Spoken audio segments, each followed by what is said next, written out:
dropship has entered atmosphere. ETA dropship 1 minute. Shutdown sequence initiated. It helps if I move the microphone over. Hey Monty, how you doing?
For all those of you who are watching at the moment, I'm just doing all black piping on before we actually get on to doing all the enamel and stuff that we have planned for today. There's just something to do whilst we wait for people to show up.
Really hoping the stream bot actually does its job.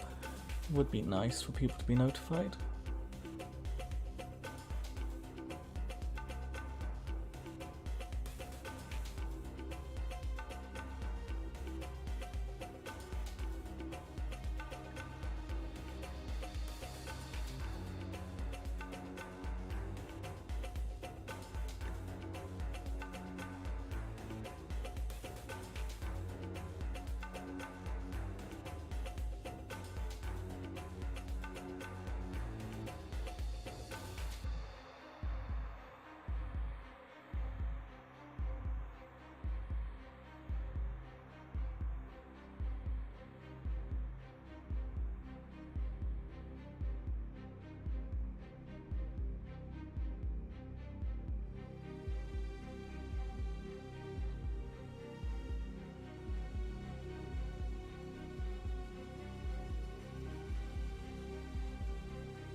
Oh, you guys in chat up to much?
Hey Alex, how you doing? And welcome in.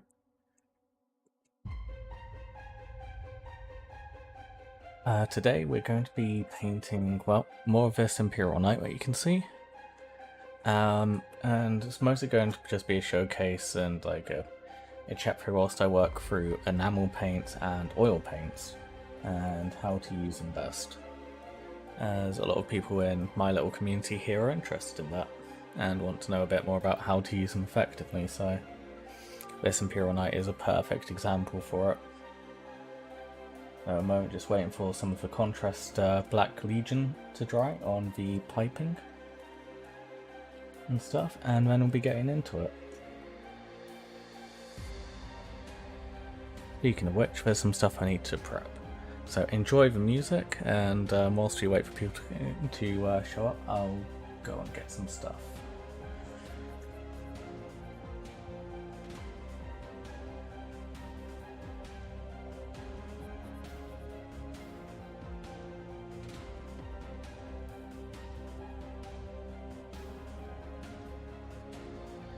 Well, see, it is a terrible scenario for you.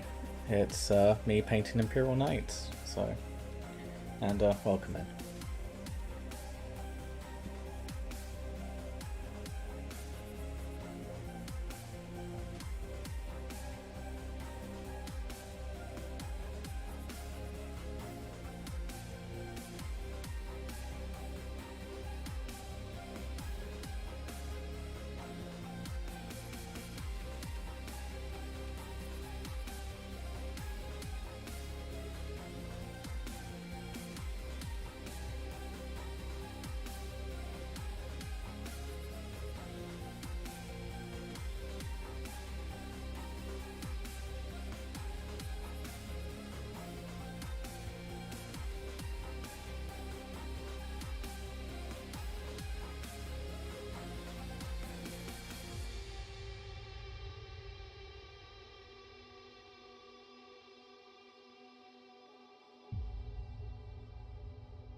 Yeah, this is interesting. It's Twitch chat which isn't working today.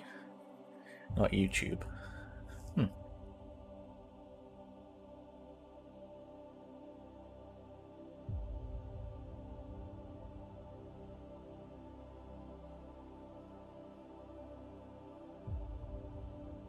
Let's close Twitch for a second.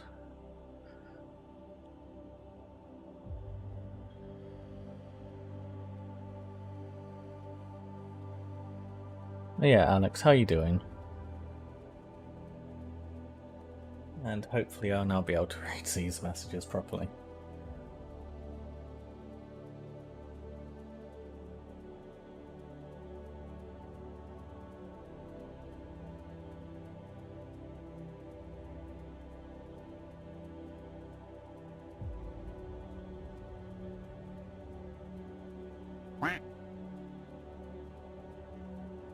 Yeah, thanks for the follow, Alex. And yeah. So, I guess the first things we should cover is what stuff you really need for oil paints, although we'll probably go over this a few times. Hey.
Okay, that should be all the things we're really going to be using today. Just a small amount of stuff. Yeah, I really enjoy using enamel washes for stuff, so black blue is really nice for doing white panel lines and stuff, especially if you like that more vintage whitey blue kind of look. I really enjoy it. Fresh engine grease, well, as you can see, it's all greasy and grimy and gross. Has that kind of effect on the model as well, which is really nice. See how grimy and gooey it is. It's a really fun stuff to use. What kind of night are you doing today? This will be a Questoris night of, well, to use 40k terminology, a Questoris pattern of a Crusader pattern, I suppose is the correct word. So it has a Gatling gun and a thermal cannon. Rack wash is just a really nice grimy texture for stuff which get dirty and greasy. I really like it for that. Starship streaking is a new one to me. I recommended it for doing the panels and stuff. Should be a lot of fun to try out. Engine grime, just that white matte grime build up on engines and stuff. Going to be using that as well. And we also have, rust effects as well, because some parts will get rusty and gross, so using those for that.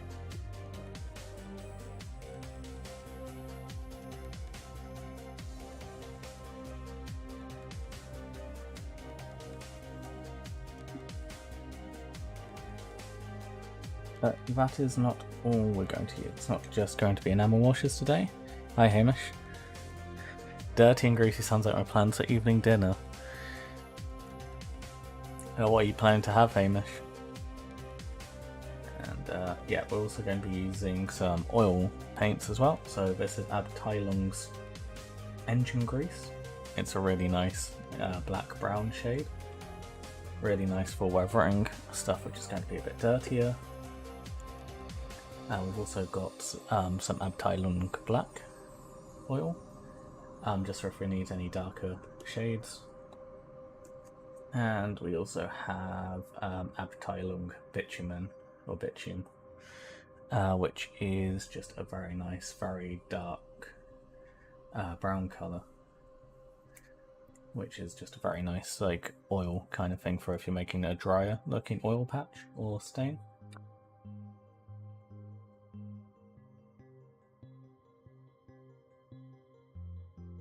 Ooh, both of those are very good options. So, the very first thing we need to do with the oil paints is get them and put them on something porous like cardboard. Because as you'll see, it's quite runny and quite oily naturally. Kind of like the grease of a pizza. And we don't want that oil in the paint we use. So what we're going to do is we're going to put the paint we're planning to use onto here.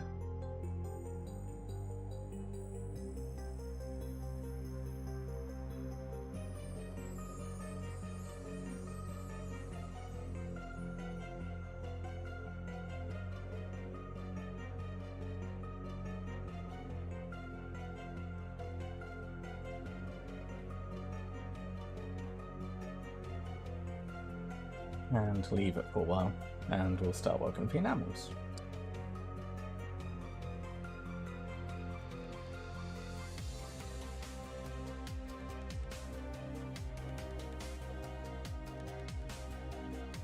I think you can see why I use the bitumen a bit more often.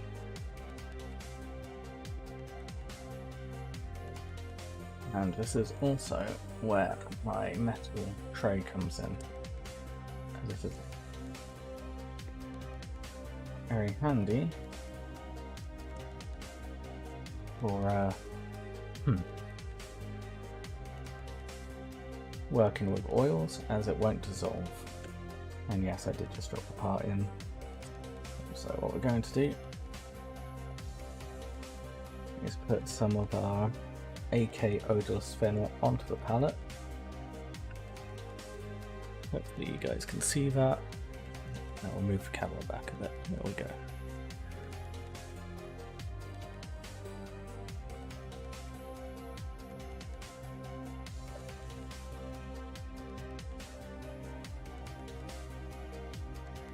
I guess we should probably start with this one because I accidentally got some of the paint on here. It's not the end of the world. What we're going to do is we're going to get a brush, put into the odorless thinner, which we're using as our solvent. Here, just because it doesn't smell awful, you can just use white spirit. And all we're going to do is just wash it away, and you'll notice that where there was a massive stain before, it's now disappeared, as if like magic. And it's turned into actually a very nice wash consistency already. Not sure how well you can see that on the stream, but hey. But we're just going to wash it around and just let that sit there for a while. And where did the rest of it go? Here. You can see there's a stain. I think it fell in the black, which is fine. And all we're going to do is just mix it down. Oh no, I think it fell in the engine grease. And even applied solid and soaked, it's still sinking in really nicely into crevices.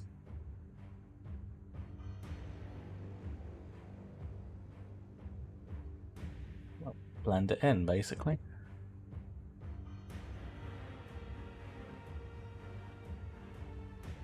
Away from any flat panels.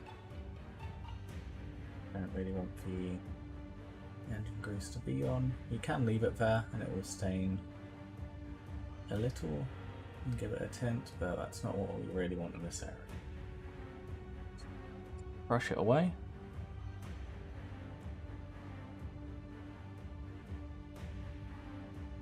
Work the paint we're moving into some of the creases where we think it might naturally be.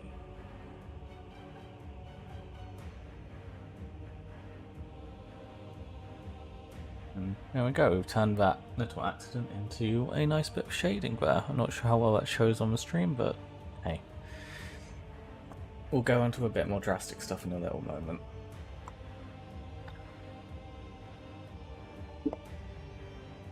Yeah, that is just how easy it is to work with oils in a very brief summary.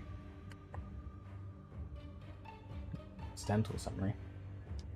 But what we're more likely going to want to do is move things a bit more drastically. So what we're going to do is the top of this black is relatively clean, so what we'll do is we'll load up our brush with some of the oil paint, and we're going to mix it into this well here, which has a bit of the odorless thinner in, and you'll notice it's immediately made a wash, which is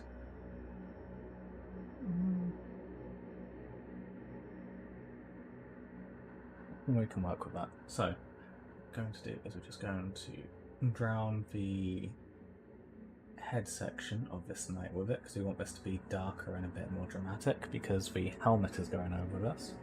All we're going to do is dip our brush in and cover the head with it.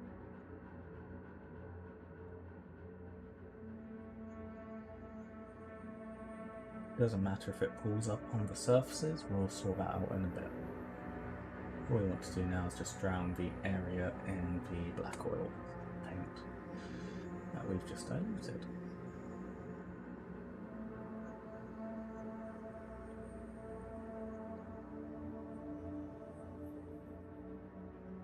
And as a quick reminder, in case you don't remember, all we've done to this model, other than the black and the brass, is spray it silver. There's no varnishes or anything on this model. And the black is a contrast paint. It is Black Legion. So keep going over the entire head structure in the black oil.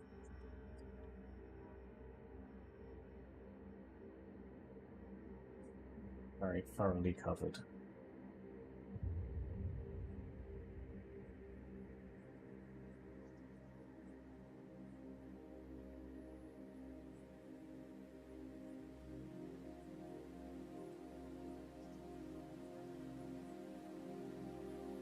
You'll probably see that just naturally the head actually has shaded itself quite well, just the surface tension of the odorless thinner pushing it into those recesses. We might not actually need to do too much cleaning here. And we're going to basically do this all over again. We're going to mix some more wash.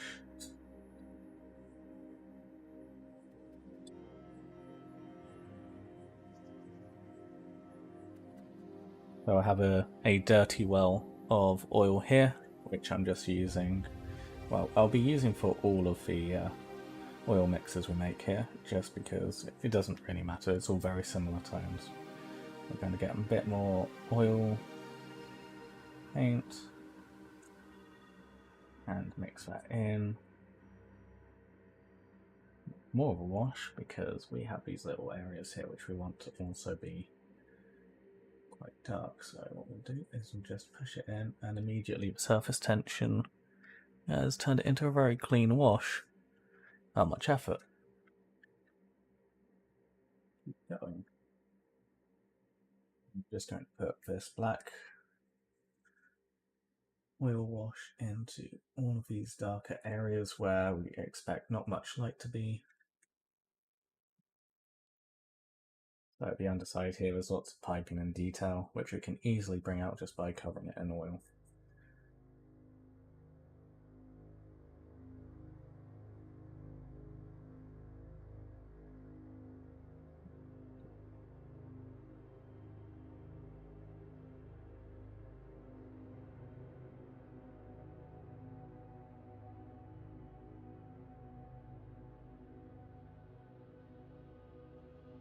So, won't necessarily look most amazing now, but that's not the point.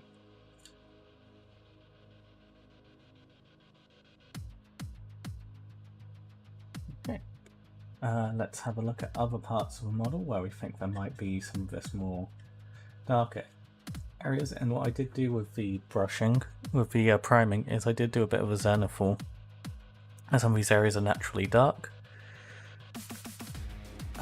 And what we're going to do to help blend it in is, again, use some more of this black wash, just panel line effectively. we're going to mix it down so it's a lot more watery in consistency, and I'm just going to dab the areas, and you'll see it naturally runs away from the flatter panels when it's this thin, just leaving a darker recessed shade.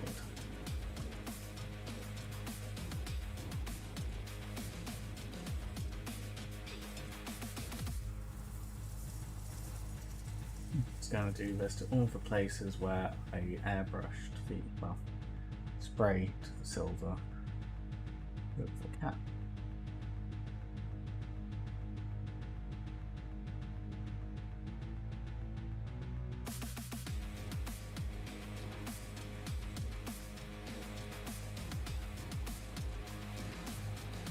Starting to get a point where I can probably use this all for the black.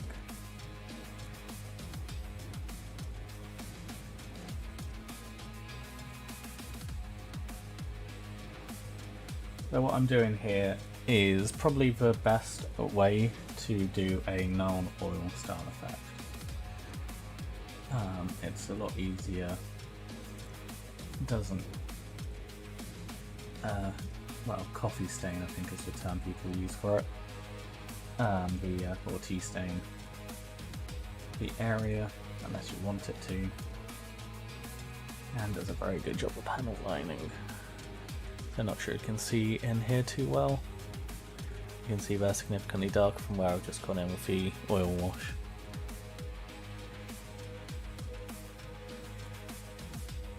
Same here.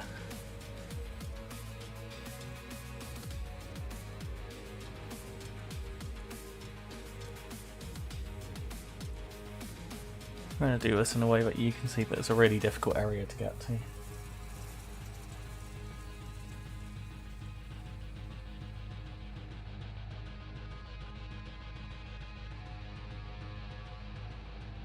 Yeah, you can kind of see.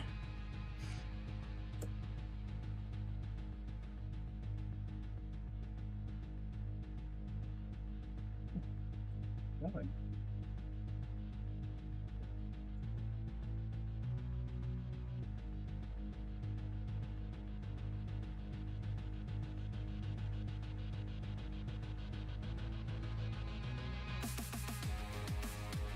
Back here there's some very deep recesses we can just fill in. Black oil.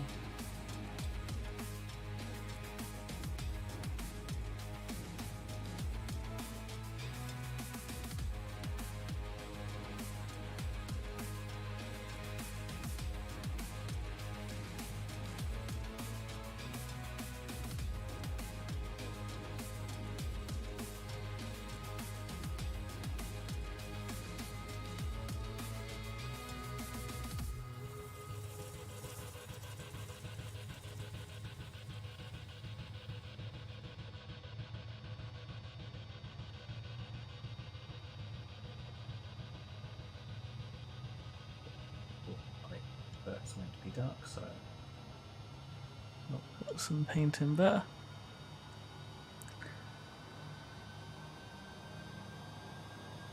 Do you own any other knights, and if not, what army do you collect? I collect a lot of armies, but my main one at the moment, hence why I'm painting this one, is Imperial Knights. Although I guess I'm probably known for my Emperor's Children. One most people are aware I collect, which is for the Horus Heresy. But I do have a full knight household. Hey how are you doing?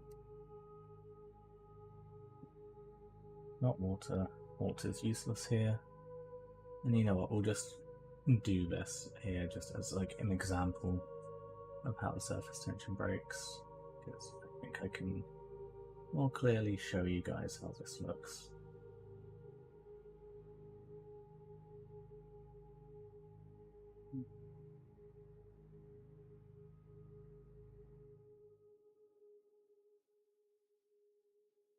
Yeah, you can see on the generator there around the cog and the bolts that the black oil has seeped in really nicely and generated a nice shade around there. A lot finer than you'd probably get from known oil. Well, I'm probably going to wipe most of this away because I don't think the black necessarily belongs there, but you get the idea.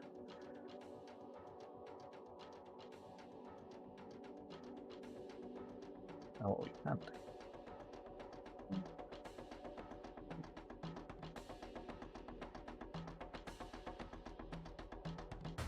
The line there. Not sure how well that shows on the stream, but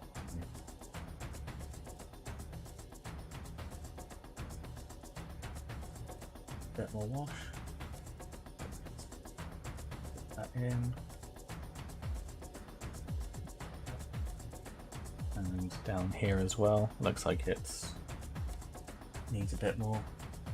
So again, let's work some more oil in. And that's as much of the black I'm going to do on here. I think that's shaded enough. We'll do plenty more of effects soon. You know, for now, we'll can sit in the water jug. Let's move on to the lower half of the night now.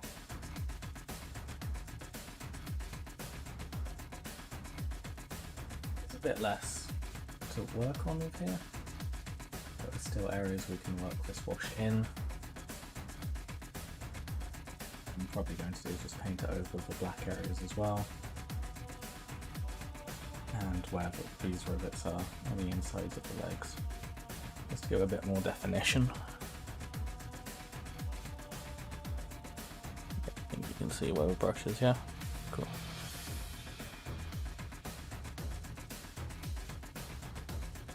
And well, it's already worked its way around this side as well, which is quite convenient. Just going to load it up a little bit more.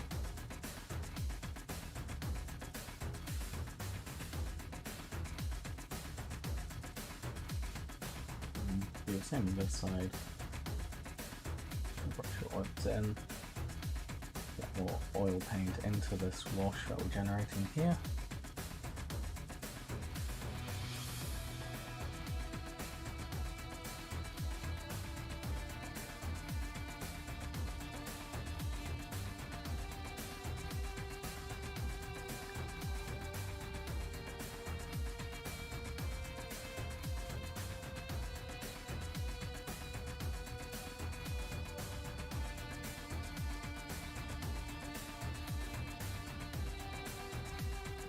Feel like this area here. Wow, you can see that just immediately jumped into the recess here.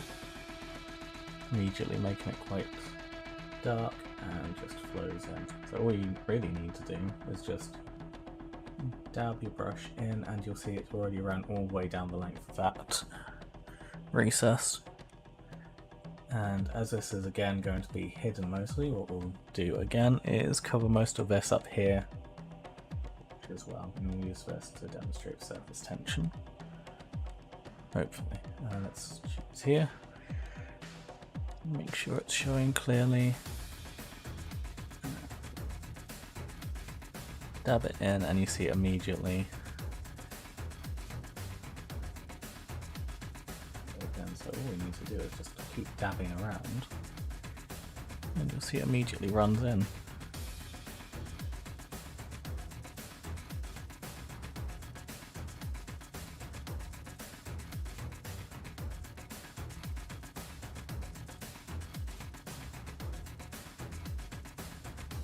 But here, let's fill in this one as well.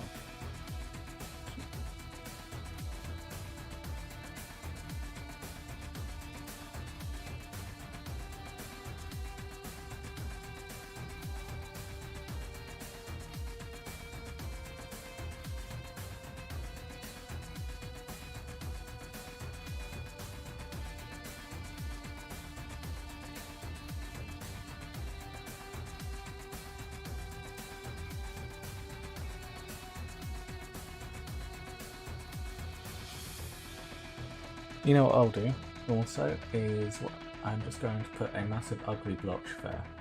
Okay, make a note of that. There's a blotch on the leg there, and we'll come back to it, okay? we're just going to leave it be for now. We're not going to worry about it. It's there, I fucked up, there's a bit of paint. Somewhere it shouldn't be. Okay, and we'll just get back to painting the rest of the model.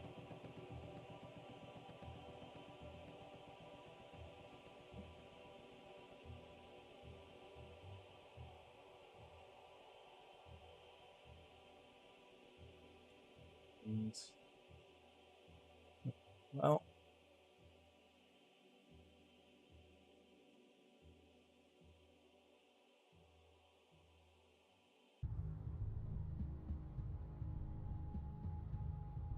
that gets into all the places where the light wouldn't shine normally. Again, because this is just a black shade, all we're doing is really generating the shadows here. Don't really use this for much else. So there's a bit heavy here. We'll sort that out in a bit. No worries. And thanks for support, G. I hope you're having a lovely day.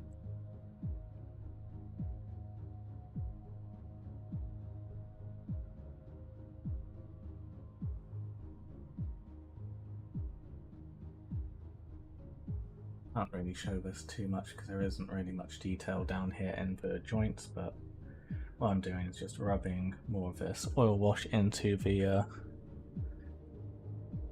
aid, and we'll again need to top up on the black, so we'll mix some more of the oil paints from our cardboard palette into our metal one. So that make it slightly heavier now because we've basically got a light wash and a dark wash here, and again we'll just, that's quite heavy, get some more of our odorless thinner, pull that onto the palette. It's going to make a little bit of a mess, but hey, if you're broke, don't worry. But it's the link in the watermark at the bottom of the screen. In fact, I need to do something to make that a bit more visible, don't I? But yeah, here, well, that's the link for if you want to donate, just in case you're wondering.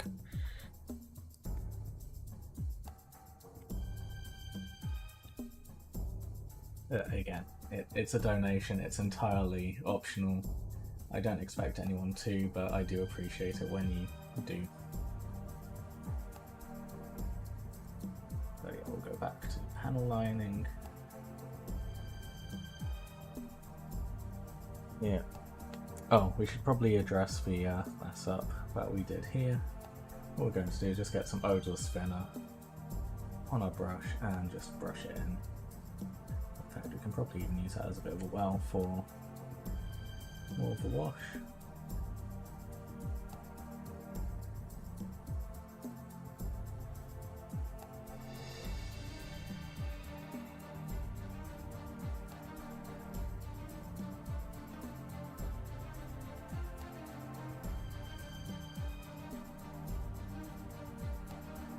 Doing oil washes is just a really effective way. I think I just missed that magic.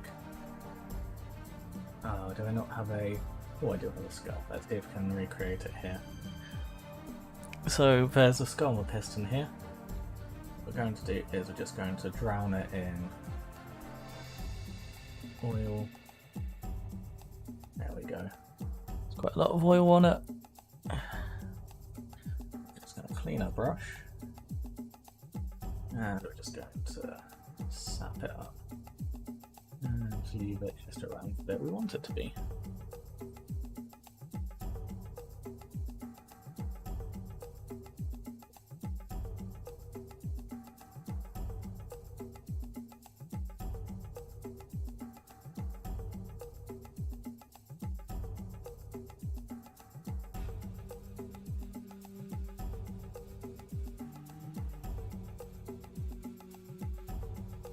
Areas.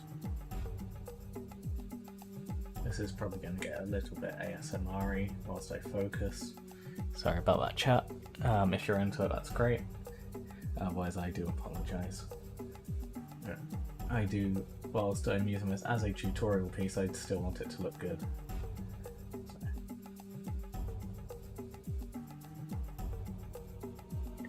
So. And yeah, you'll notice that stain's dried up a bit now.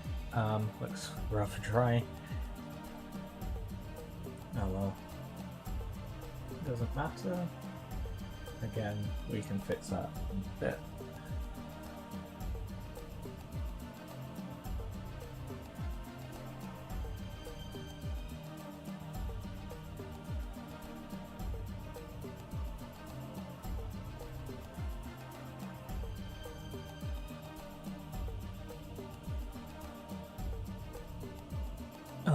Doing the feet on these is very satisfying.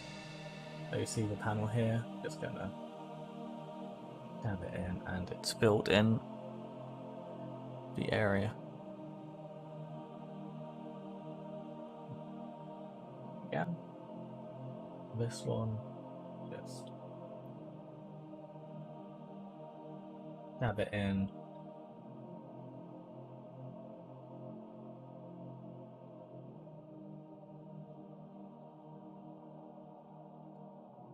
It's filled the panel.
And now for the underside here, go nice and dark with this, so we use a heavier wash that we've been making.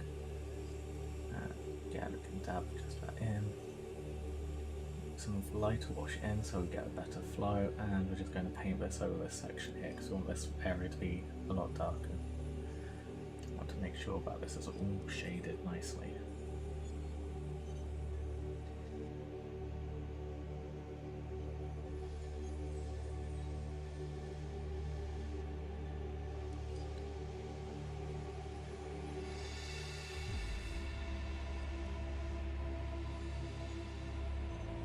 Yes, and now I'm just going to have a quick look around the model, see if there's anywhere obvious we've missed, and yes there is.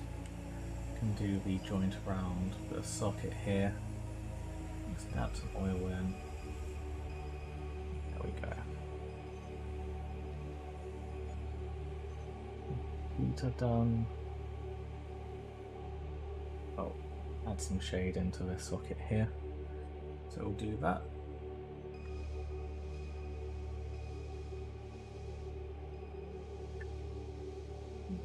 I did that one quite well. Let's build up the contrast over here with the oil. Okay. And even though this is going to be covered, let's still do these sections anyway, just for completeness.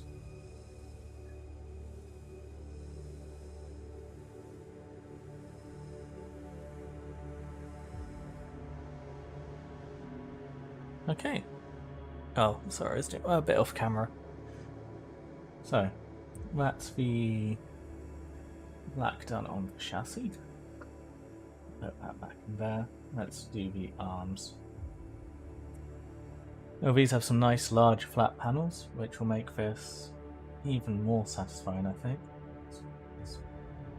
See that's nicely in view. Excellent. Just dab the brush in, and it just completes them like that. Simple, straightforward. Let's keep doing that on all of these sections.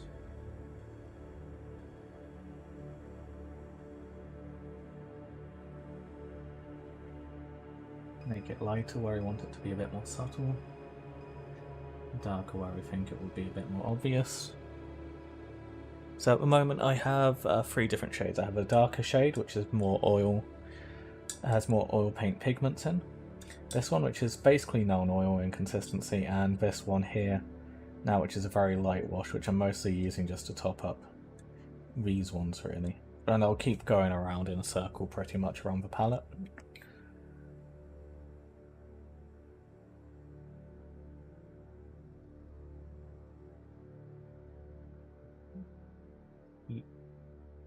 Just keep dabbing. So in here this is going to be very dark because this is a very shaded area, so we can go a bit heavier with the wash. And the same here as well.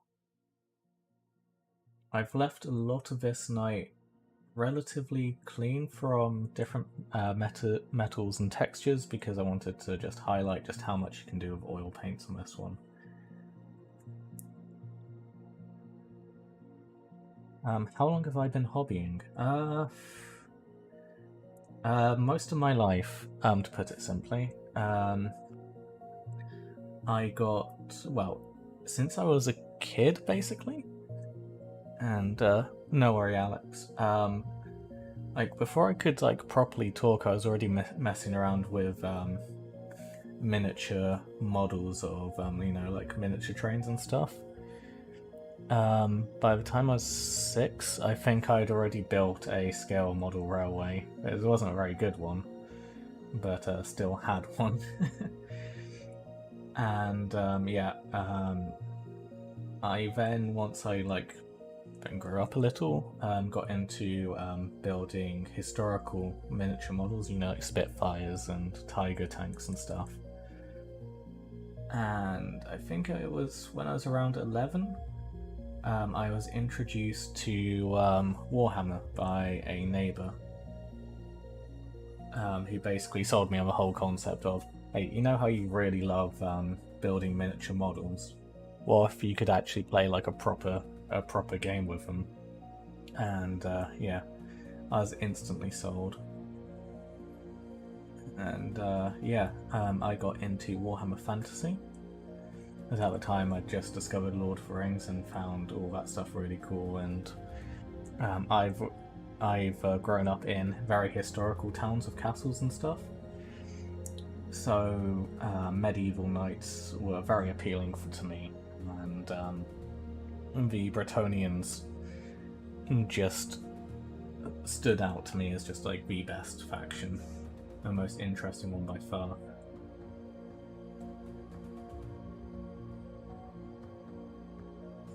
Yeah, I was around 11 when I got into that, and then I think I was around 13?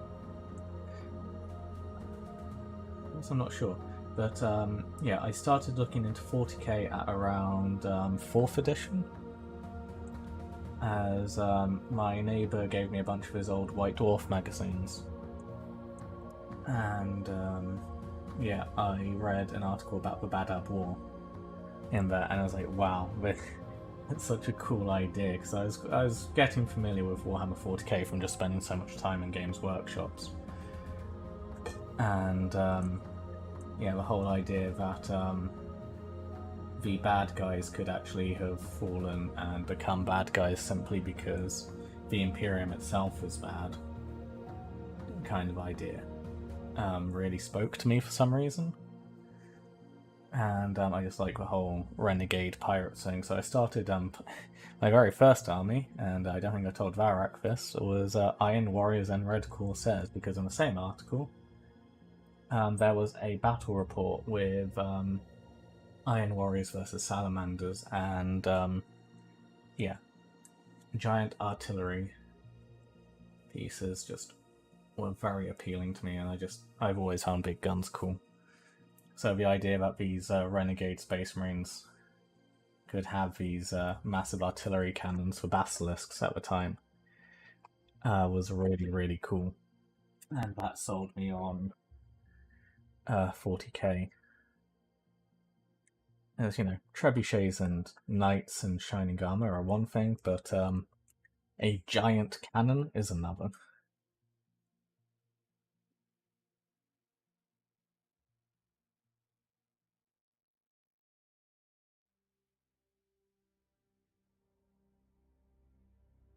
And other parts for hobbying I do. I still do scale miniature models.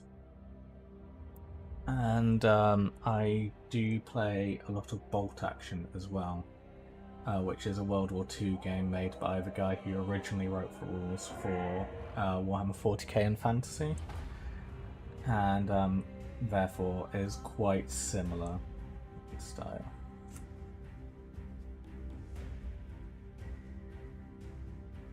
Hold on a second.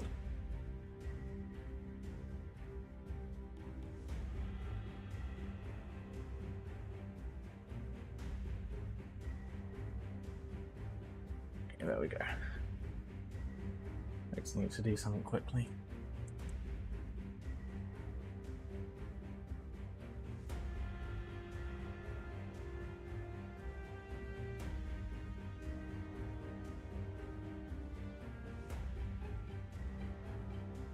Yeah, it's kind of a weird one, I guess, overall. It's like, with sci-fi stuff, I'm not overall a huge fan of sci-fi. I generally prefer fantasy stuff, with Battletech and 40k being the main exceptions, just simply because of their attitude and way of doing sci-fi.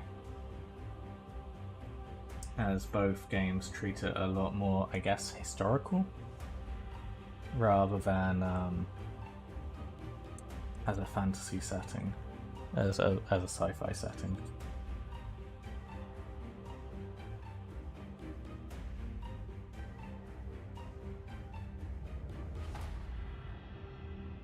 I started with start collecting boxes of Space Marines and Tau. Yeah, again, don't let Varak hear this, but after 5th edition, in which I started playing Imperial Guard, I did start playing Tau. And they were my main army in 40k until, until 8th edition, really.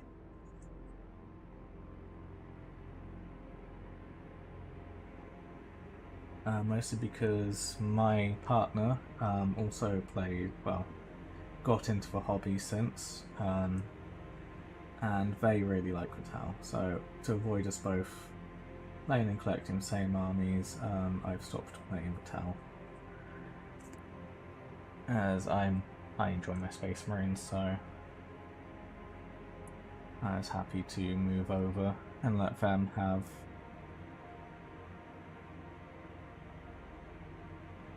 the Tau as an army.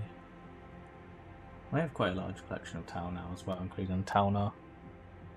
Yeah, I really enjoy the Tau, which is also why in the quite a few Discord servers, I normally use the nickname Tuppy. You get it? It's an awful pun, but yeah.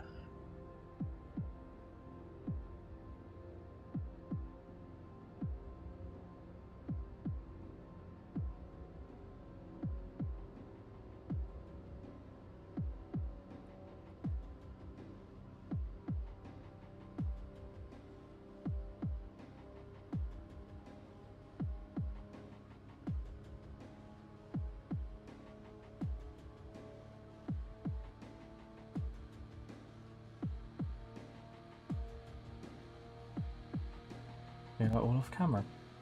But yeah, it's nothing really exciting to be seen right now. Just, again, shading. Washes.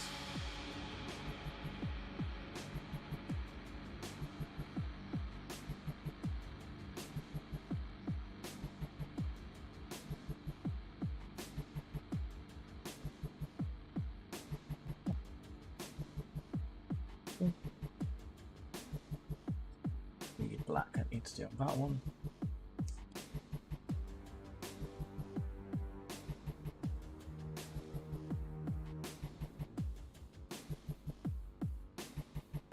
So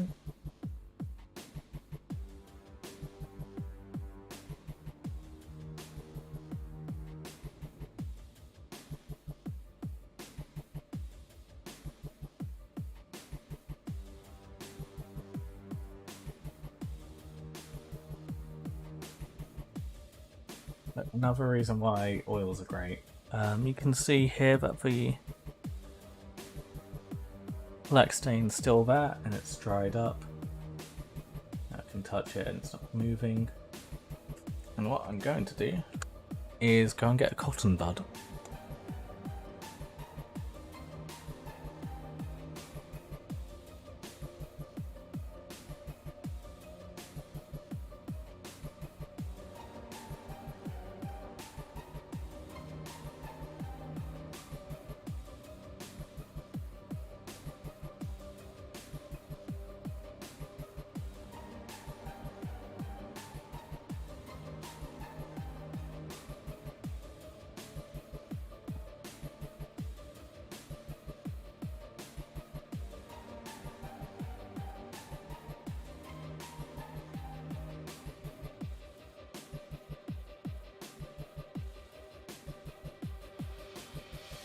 Okay, so cotton buds acquired.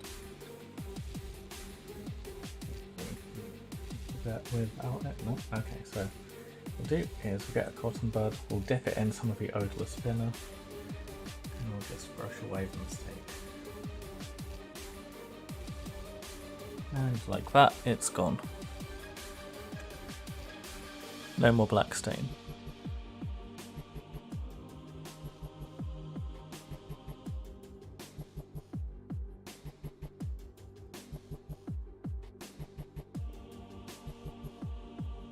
And using this technique and method, now return to the head, which we drowned in black wash, and we're just going to brush the cotton bud over the surface and remove any of the wash from panels where we don't actually want the black oil to be.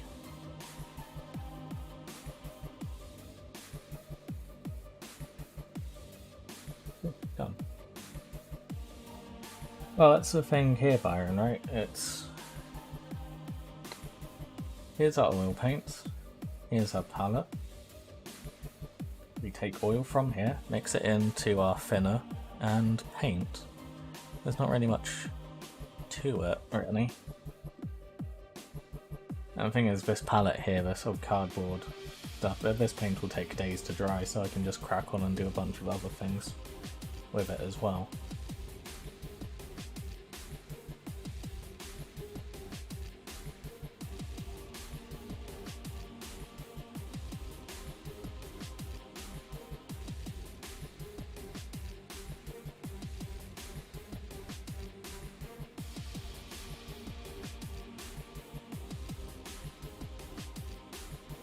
Now just thinking, what step should we do next? You underestimate my laziness. It took me months to get Varrock to do anything. I think I can understand lazy people, and it's kind of also why I'm doing this stream, because I feel like a lot of people are scared away from using oil paints, simply because, you know, professional people do it and they're like, oh, it's just such an alien technique, right? I feel like that's a driving factor for so many people not to use them. Like, you know, I'm using all sorts of stuff here. I'm using Tamiya paints, I use an airbrush, I use basically all the non-Games Workshop stuff.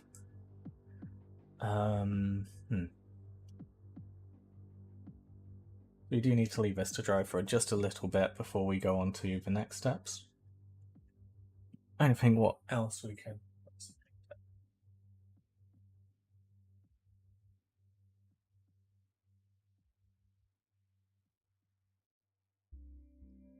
what else do I think?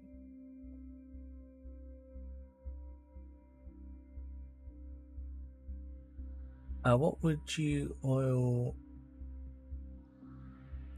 I'm assuming you mean what oil paints would I use over gold, right?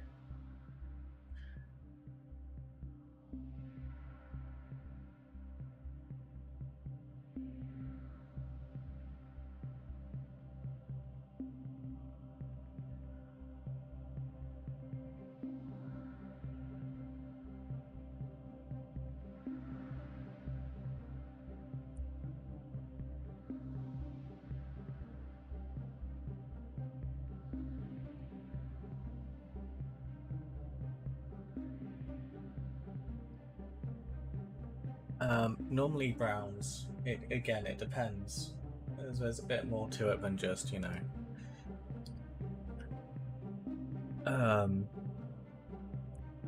washing it. It's like what lighting, what environment, what overall hue do you want the model to have? All of these things have an impact. And hey, Saurian Buckle, how are you doing?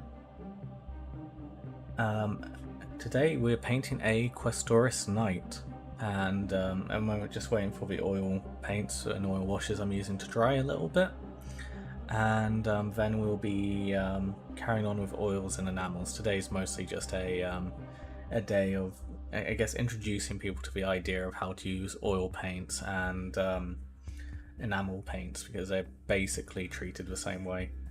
Because I know a lot of people, especially in Warhammer, use acrylics only, and a lot of these techniques and methods using oils and enamels will be a bit new to people.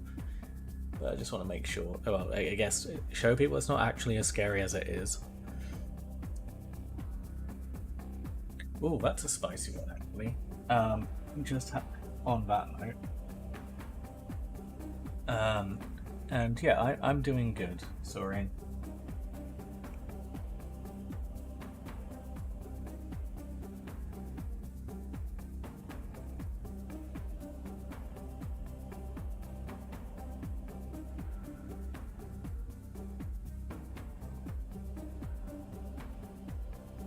Now, what we'll also do, because I know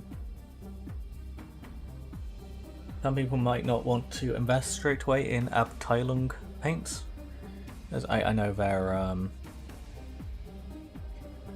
a bit more difficult to find and a bit more expensive, and it kind of intimidating. It's like £5, but yeah, you get a lot more use out of this. And thanks for the follow, Sorian. You get a lot more mileage out of this and a bottle of nice thinner than you would do out of Citadel washes, for example. But what we'll also do on this model is we'll use some old crappy oil paints that I got here. So these are some Crawford and Black oil paints from the works. You can see how grimy and gross they are from not really being used, but we will use these on this model. Just to highlight that you don't need to spend on the more fancy stuff if you don't want to. I'd still highly recommend it, but you don't have to. In fact, let's get the burnt umber, because I think this will be one I'll use a bit more here. Oh, this is so gross. But yeah, let's get the burnt umber on our cardboard here. There we go.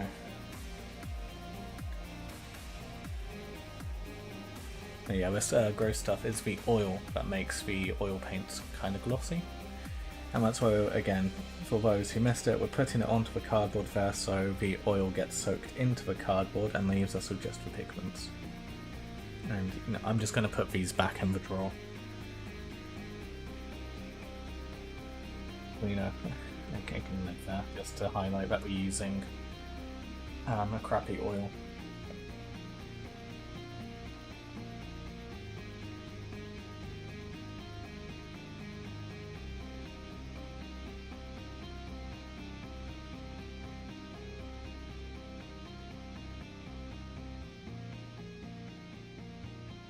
Yeah, sorry, and if you want to, hopefully it will work, but you should be able to type !Discord in chat and come over to a Discord server. If not, I can grab you a link. As I know Nightbot on Twitch has been a bit funny for me recently.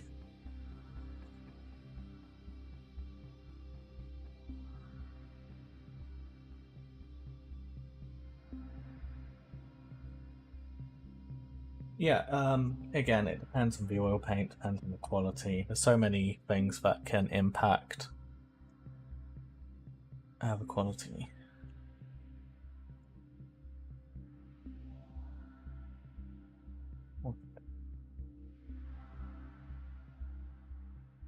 Load up this well here with some oil and grab a little bit of this fresh out of the.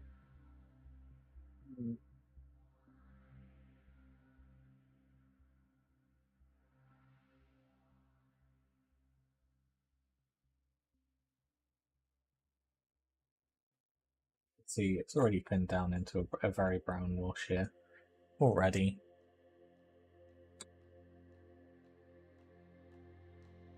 This would be more something you'd use on terrain, this kind of colour, but what we'll do is we'll just cover the foot in it for now.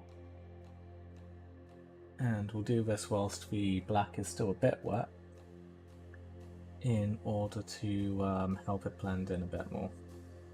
Just making sure to clean our brush in between so we don't taint the brown too much, but we'll just get that on in areas first.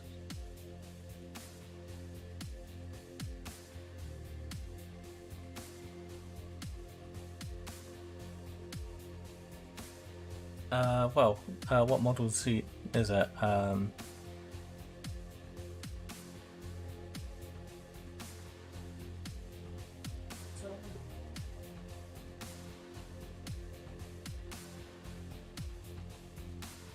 So yeah, there's work in progress channels in each category, depending on what the relevant hobbying is. If it's 40k, put it in the 40k channel. So.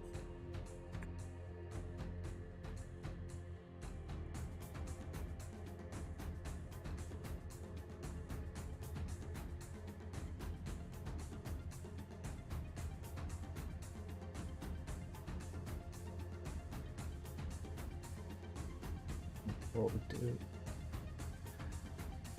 and briefly back to the model, let's just dab the brown onto the areas in which we want the brown on now. Again, it doesn't really matter if it's not in the correct places right now. Trying to get the colour in the right places.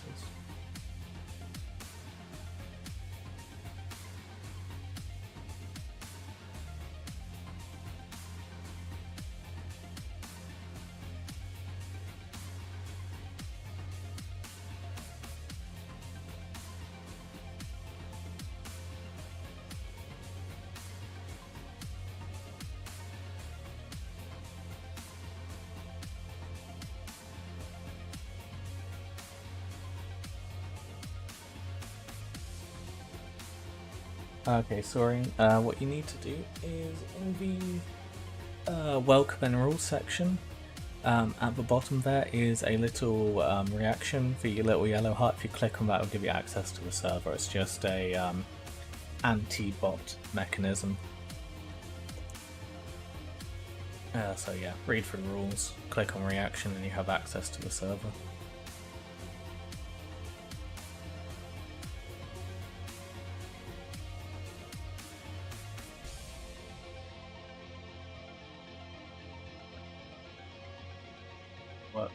Dab some on the silver ground for now, just so you can see.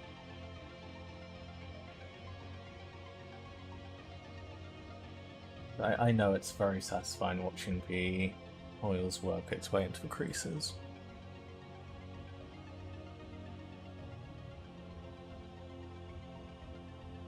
Yeah.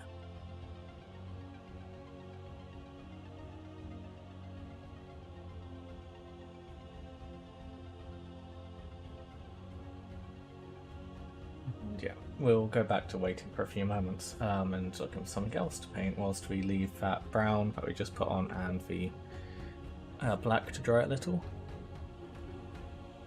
What else can I throw some paint on? May as well do some more oil washes.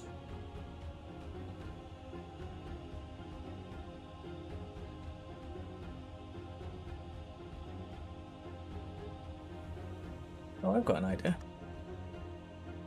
Give me a moment.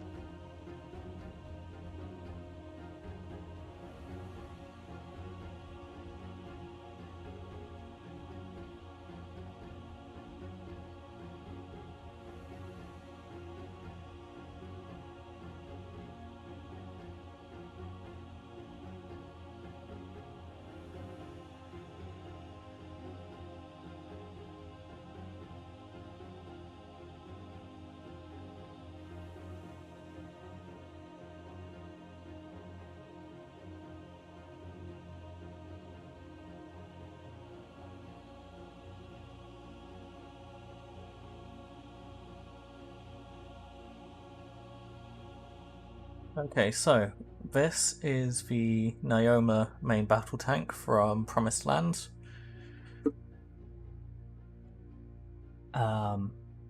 It's definitely not a Predator or a Lehman Russ proxy, which I've only really base coated in metals.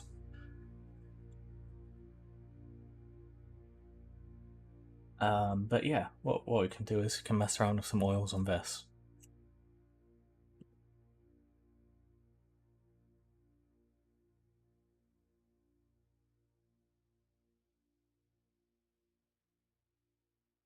And you know, a Heresy section of GW, there's only one knight. Is that the only one in the Plastic Heresy? Legal as I'm considering free, but yeah. So the only full-sized knight that's available from Games Workshop for the Heresy is the Questoris Knight. The Dominus Knight doesn't have any rules for whatever reason. And if you want to play a knight in the Heresy as its own army, as in it's like its own detachment or as a proper force, you need to take 2 armatures for every single knight you take of any kind.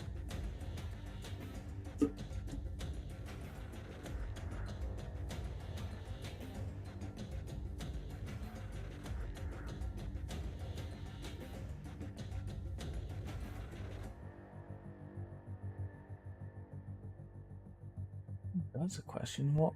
Yeah,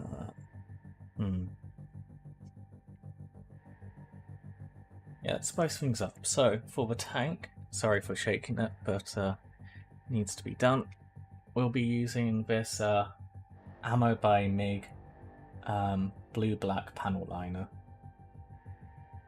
So this is a enamel wash, so an alternative to oils, that you can buy pre-mixed.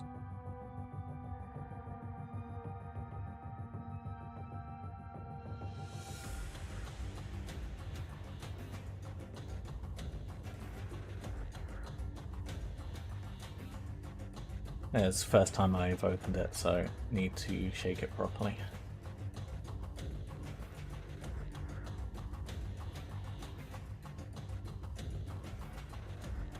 And this is a very dark black blue, so I guess Naggaroth Nightshade.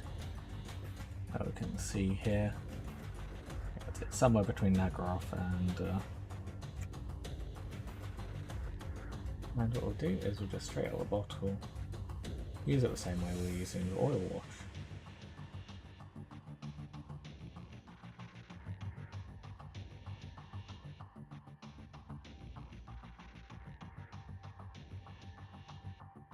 Only word of caution is this stuff is a bit smelly.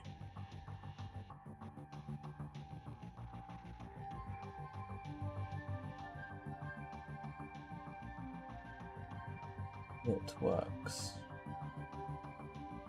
These will just go through and dab. And all of these.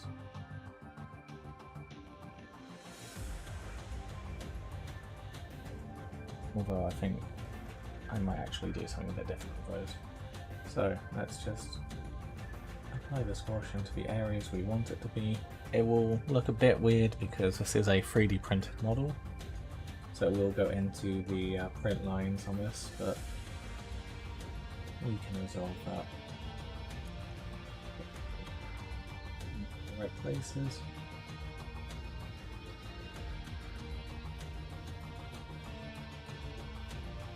Sweeping into all of those lines really nicely.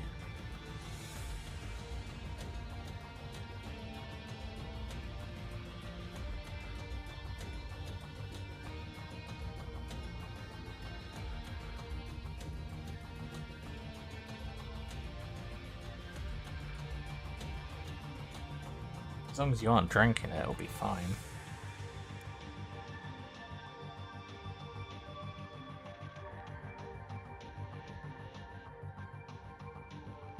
Action side here. You can't really see that, but it's very difficult to I can do a better job of showing it on this side. Yeah.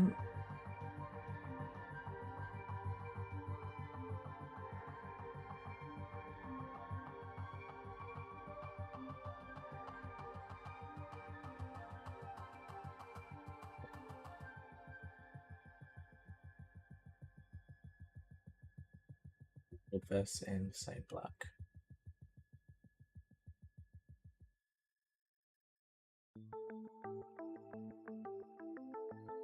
Also, hey Adron, how are you doing?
Having a chill day, nice.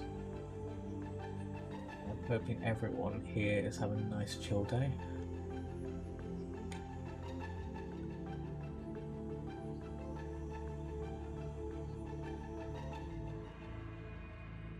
And don't worry, sorry, I haven't forgotten to have a look at your model. I just want to get this section done, so that we can then take a break to look at the models properly.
Alright.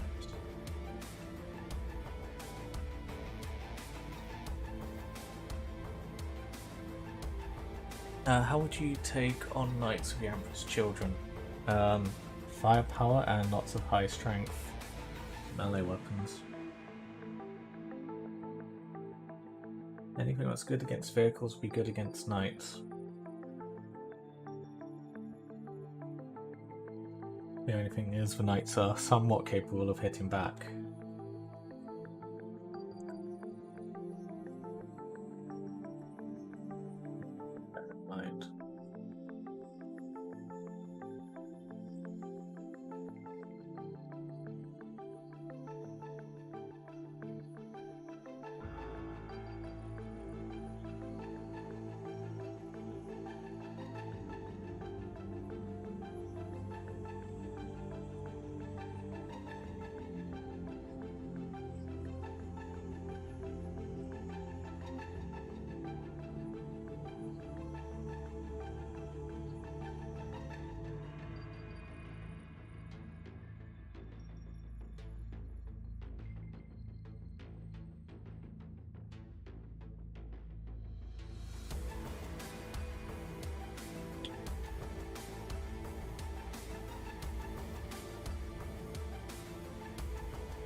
Yeah, pretty much, yeah, just anything with Armor Bane or Sunder or something along those lines.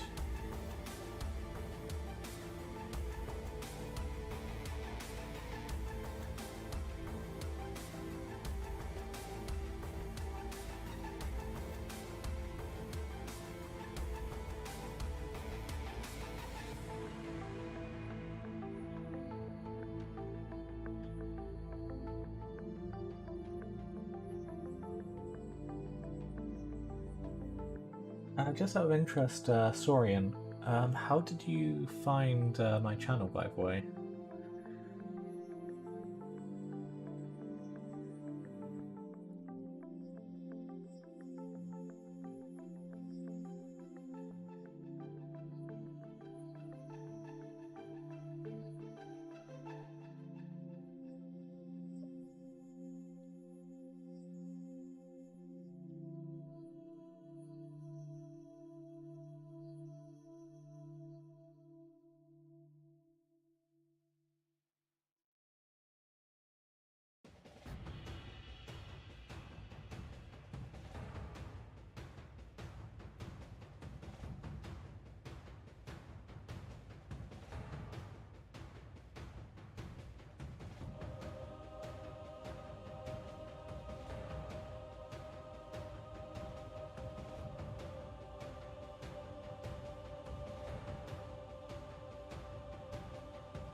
Have a quick look on the Discord server.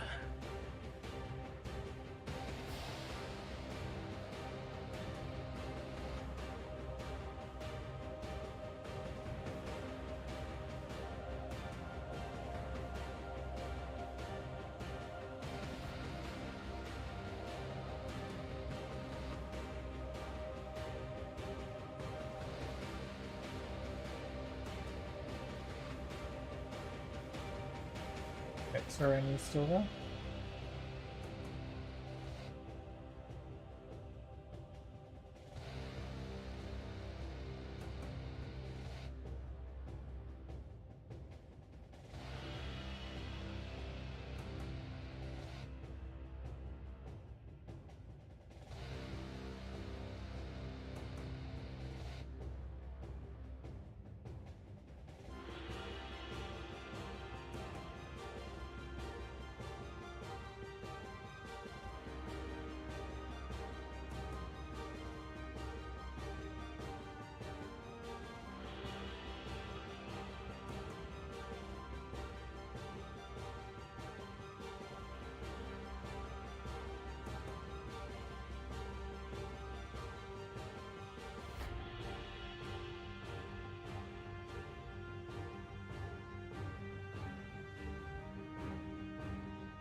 So just giving them a response in the Discord server.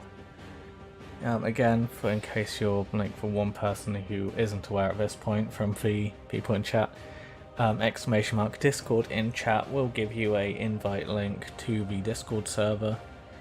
And if you want to show off your models or want to just chat and hang about, it's a place to be. Yeah, if you want to see works in progress of all the stuff I'm working on when it's not on stream, that's where I normally post stuff. And yeah. Right. Shall we get back to a night?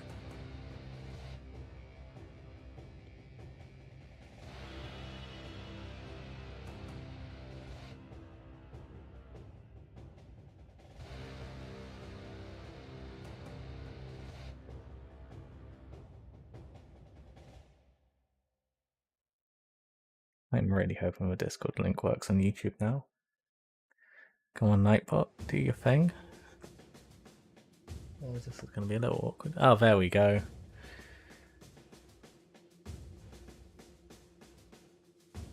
And yeah, if you want to see Saurian's first models, they're on the 40k channel.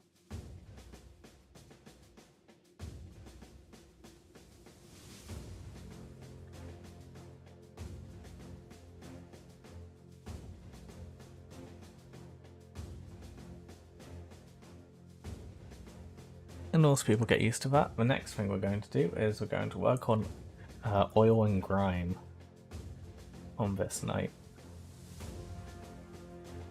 There's lots of pistons, lots of things moving about. Let's make it look like they actually do their things.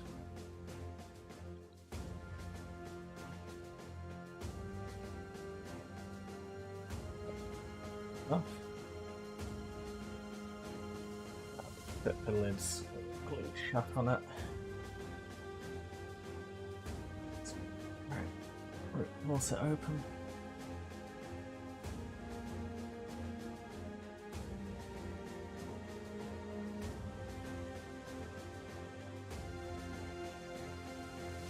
There we go.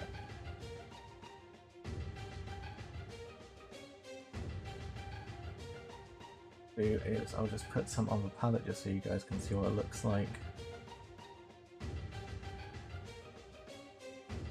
I think it looks quite realistic.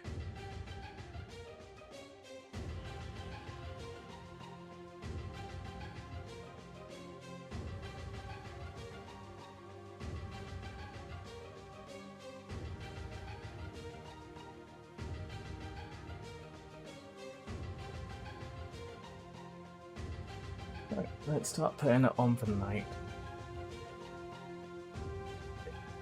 A little amount on. I'm just going to put it at the tops of all the pistons. Now, basically just wash it in where the pistons are. So we get that lovely, grimy oil look.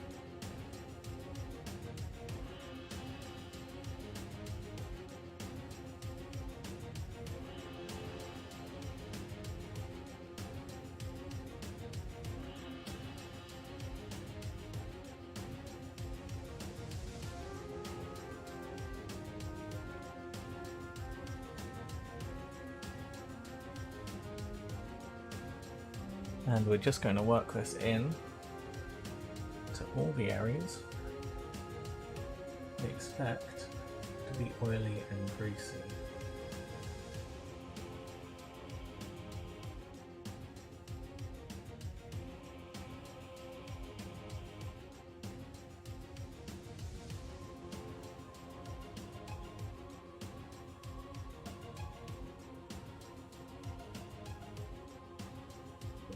Bottom here.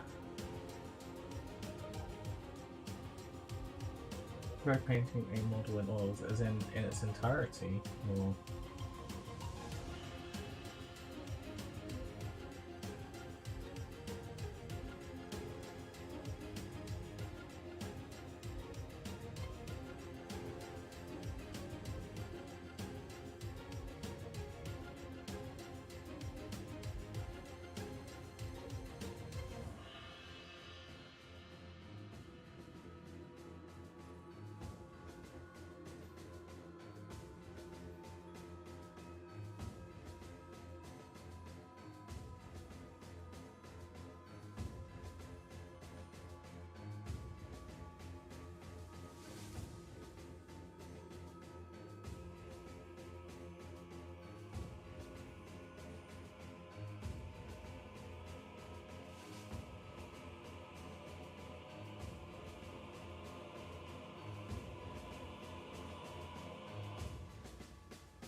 aim here isn't necessarily to make it consistent with the oil, but just more imply that there's oil in the areas in which we're putting the oil.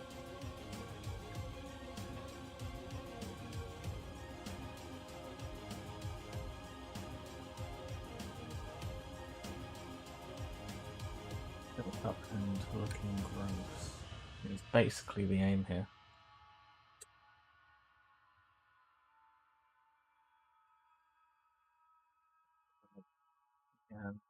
And stuff I would likely need oiling, we're just going to put some oil there.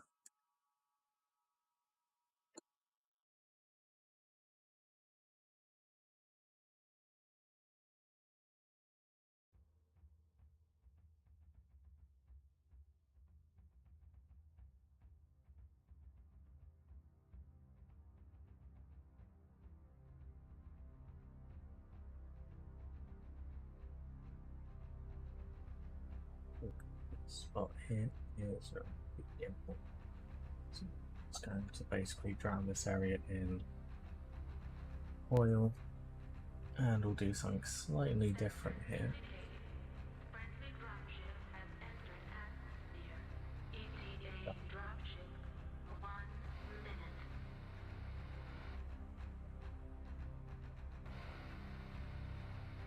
All systems nominal. And gross looking.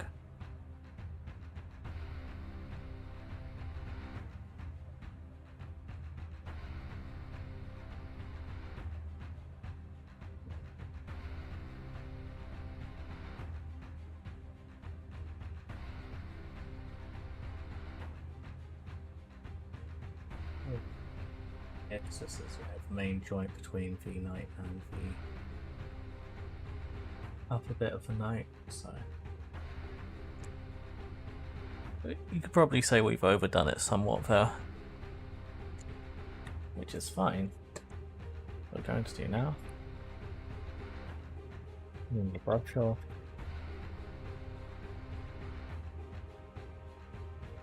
Water won't really do too much, but it helps get worse off. It's going to get more.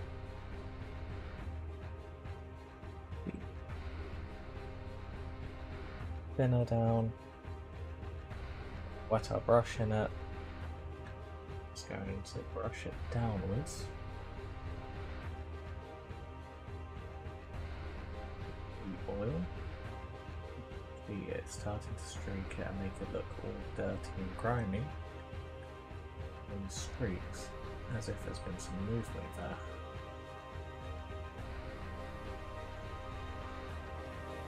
Hopefully you can see here.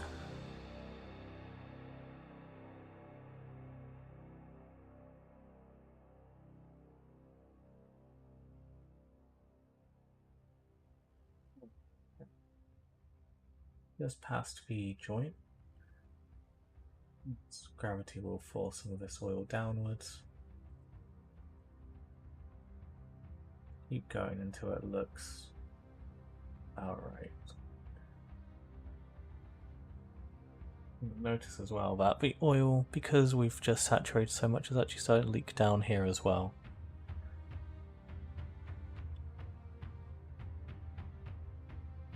That's good, because that's where oil would naturally go.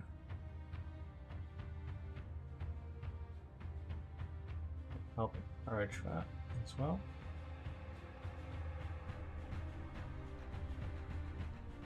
Bring in more ourselves.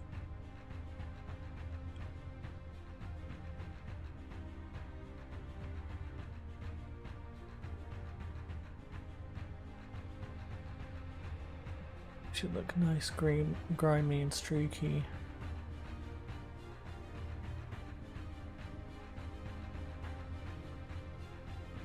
And we'll leave that to set for a little bit. Okay, say that I did miss a section.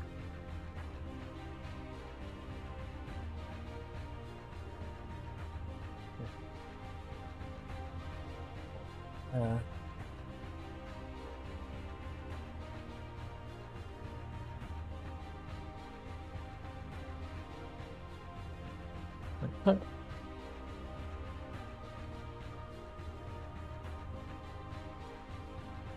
Probably won't be too many moving parts on here that will need it. I think it would just be the top section of the head. So we'll just get a little amount here and just put it in.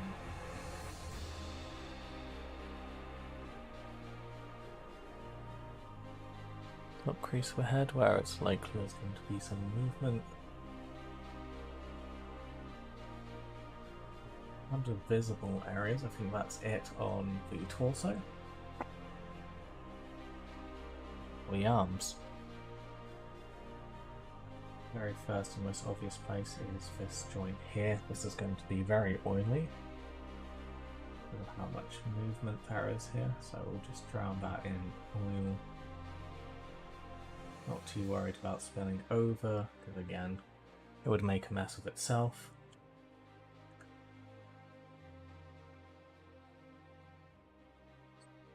Side. Do the same.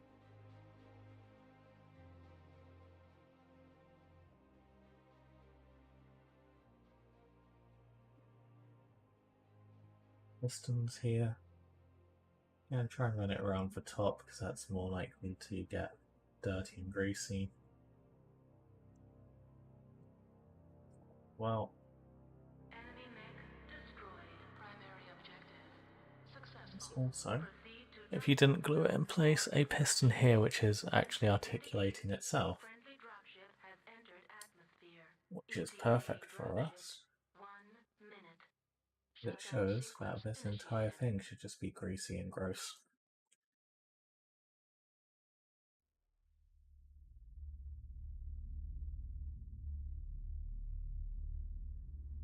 You're trying to follow along using GW paints. The closest thing we did have was Agrax Earth Shade Gloss. That would have been the closest.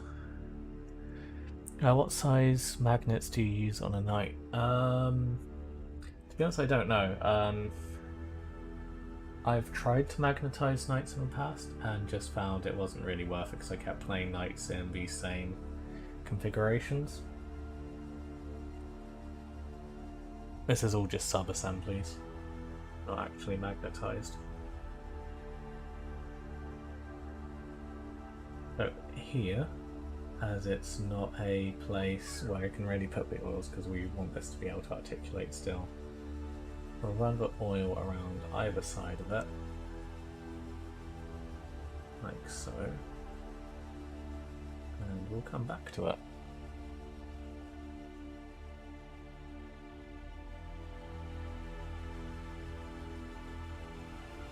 Here again, we'll just drown this area in oil as this is another major articulation point.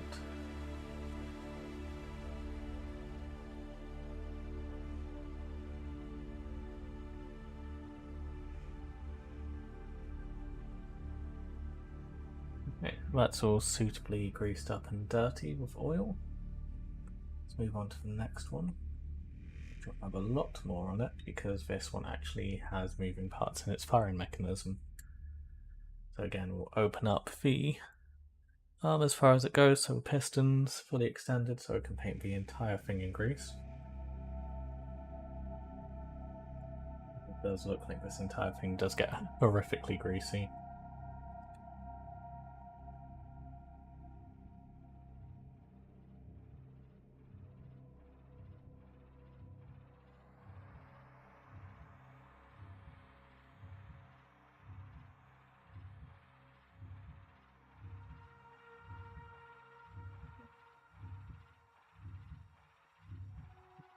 Yes.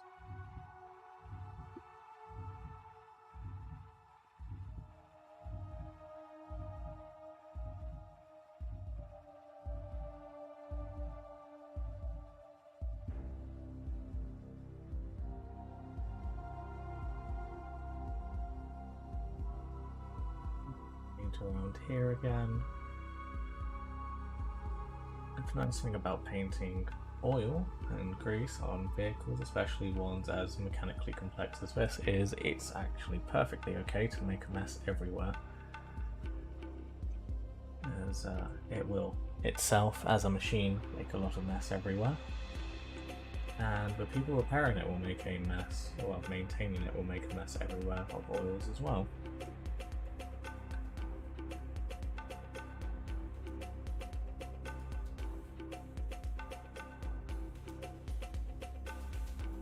Yes, my advice when it comes to greasing up and oiling your knights, if you think there's a possibility for it to move, or for there to be oil in that area, put oil in that area. Not really a wrong place for it. And down here where the flame is, it looks like it should be able to articulate on that point there, so what we'll do is we'll oil all of that up.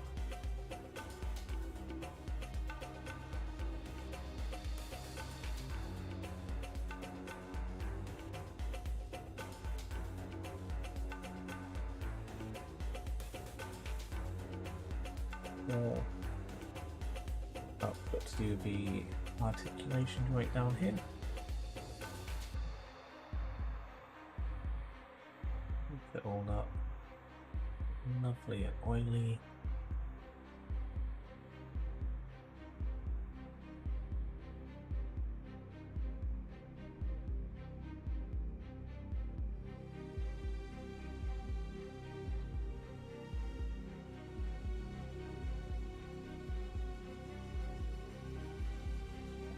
Good for now. Has just occurred to me, I don't think we did quite enough oil on the legs. Quick recap, as we kind of forgot about that joint here.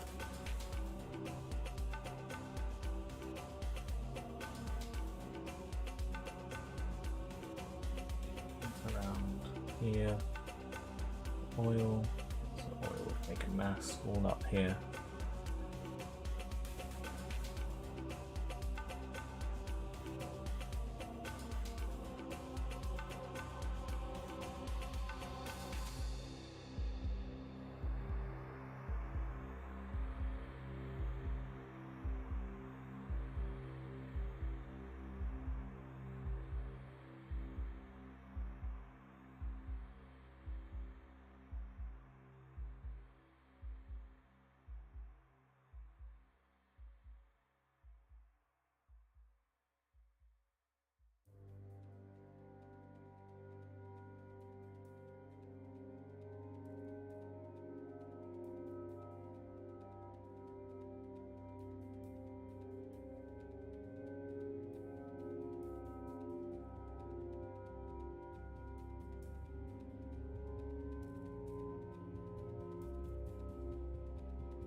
Do this piston as well, so let's just quickly move in and do that.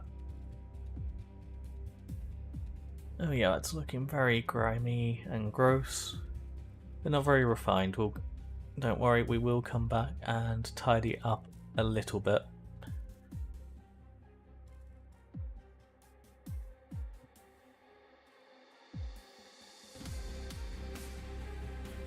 Leg joints up here look like we could do some grime as well. That all over that area.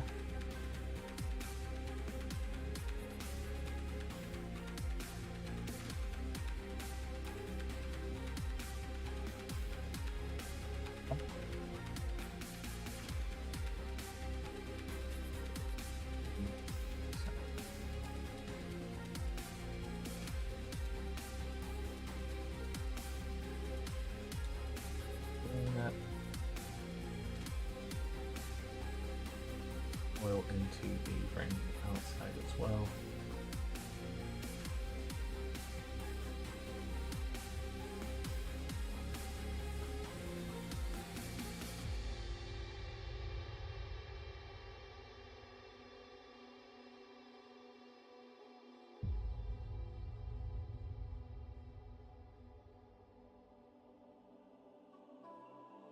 Okay, so added some grease and oil.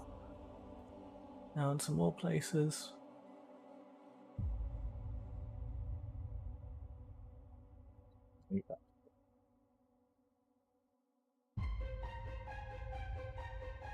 Oh.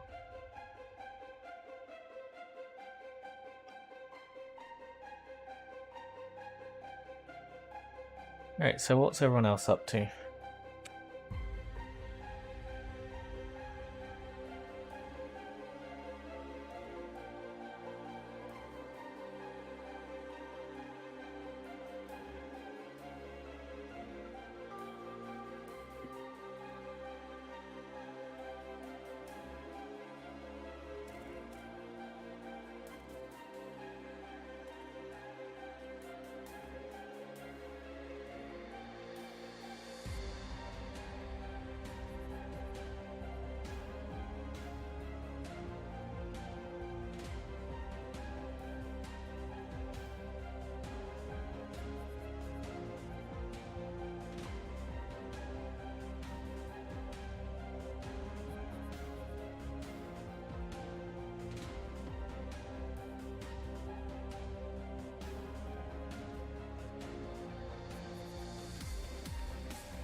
And I'll be back in just.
Okay, I'm back. Everyone's still alive?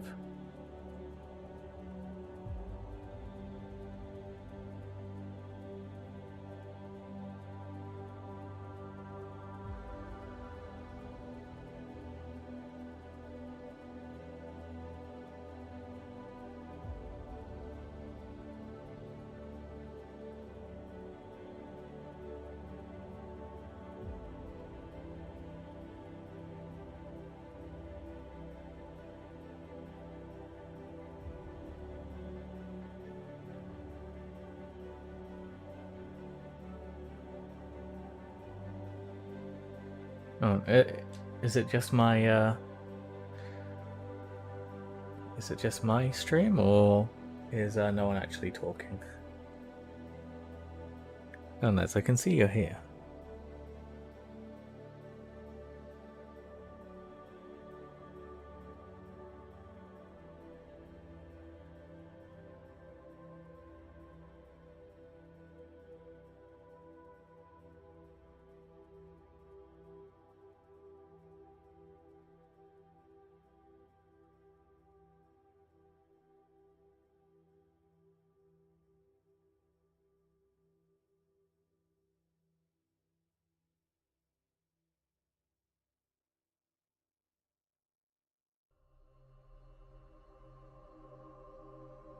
Ah, there we go. I can see Hamish's message. Excellent.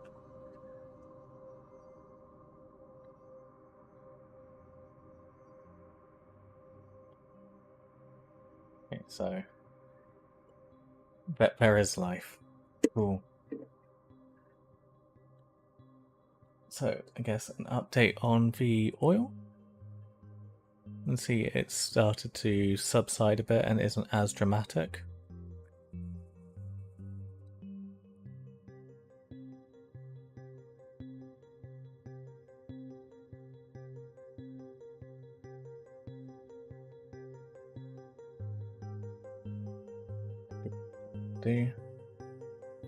Wet our brush in some of the odorless thinner, and with these areas here, this like big obnoxious section here. Hey Sean. No worry, Hamish. It'll just gently brush down and start to move that oil around a bit.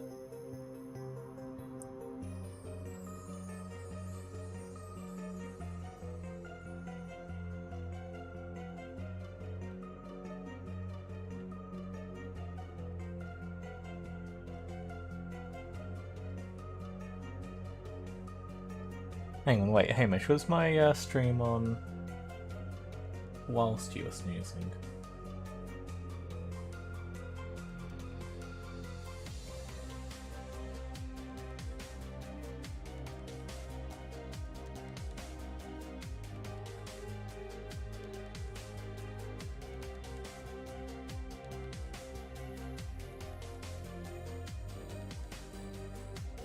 Hey.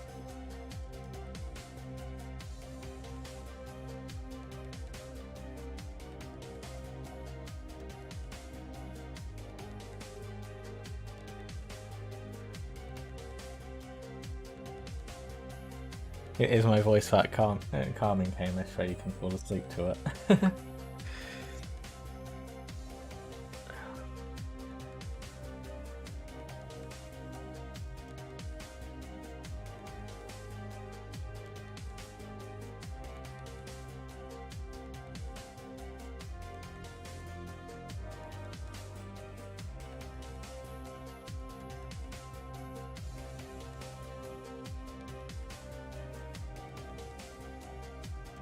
Well, I suppose there goes any of the flattery of you falling asleep through my stream.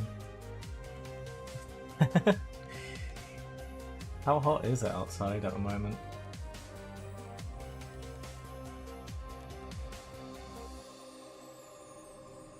Right now we're just going to tidy up all of that brown paint we put down earlier. And move it round a bit so that we get a more consistent streaking effect with it, rather than just random patches.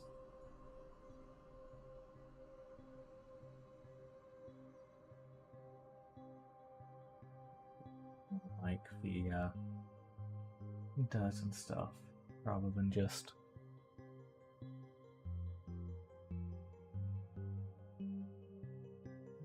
paint.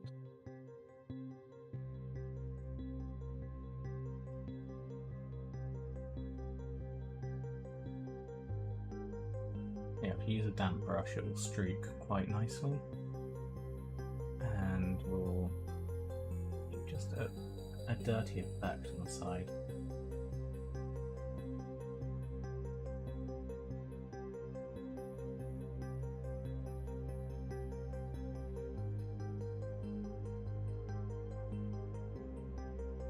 Do this in a downwards motion, you'll help push it down as well.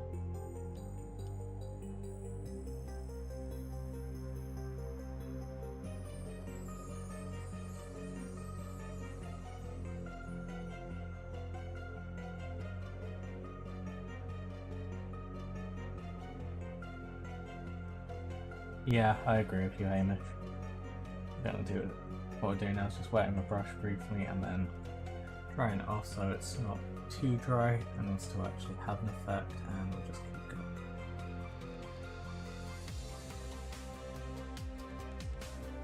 With some of those harsher oil enameled areas, Not less to say, I'll just pick up the end of it with the brush and pull it downwards. And blend it and make it a bit less drastic.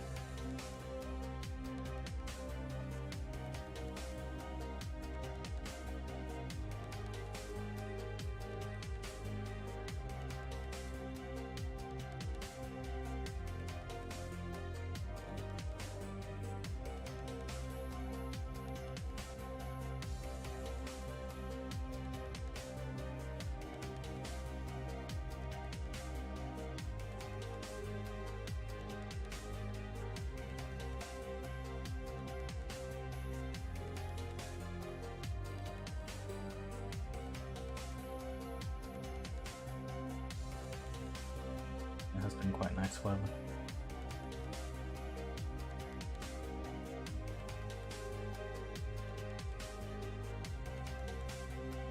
Carry on pulling the enamel wash downwards.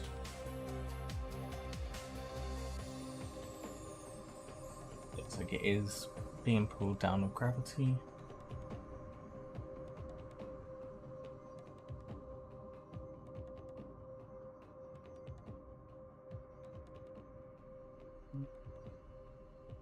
That.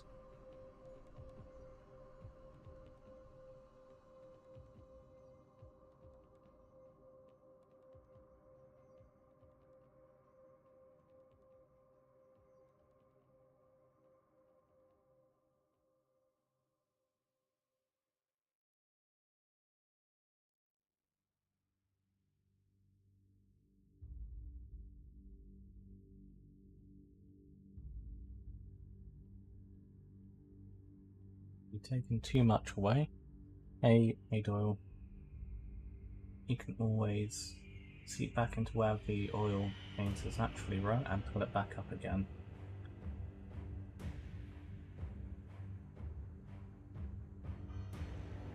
So here we've made the streak come back up.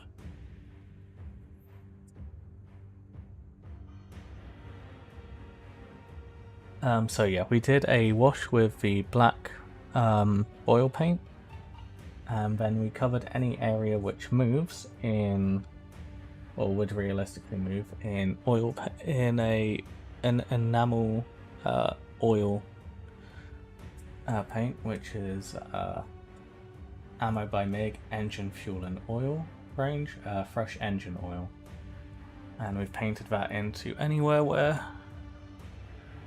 would realistically move.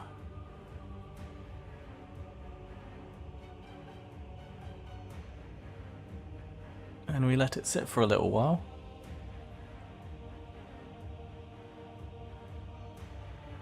And now what we're doing is we're tidying it up and making it look more like it has moved and not just been painted into place by using the exact same odorless thinner we used to thin the oil paints down. Just like brush and tidy.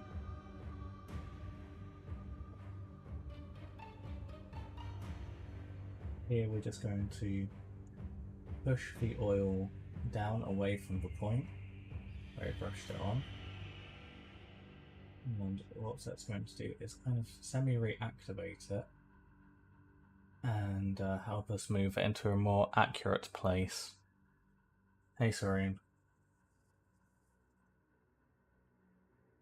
And yeah, it'll reactivate it and help us push it more into a place which is a bit more accurate to where it would have been.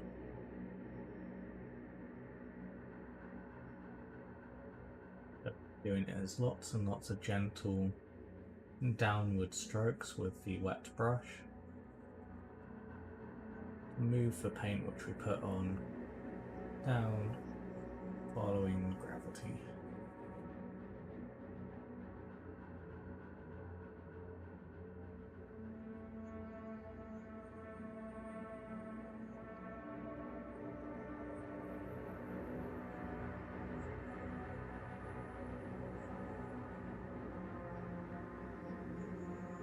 I've been looking at putting Mark III helmets and shoulder pads on Mark VI. Has anyone tried the same with Mark IV?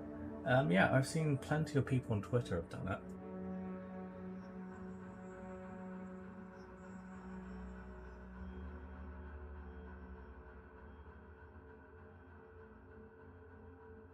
It looks quite good with Mark IV stuff, I think.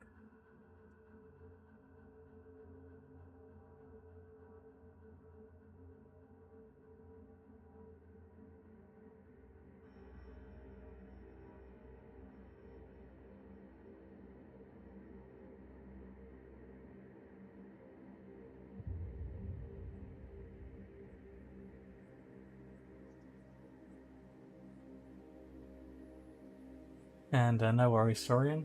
You're not expected to hang around and stay. And welcome back, Alex, as well. You guys have all missed the fun stuff.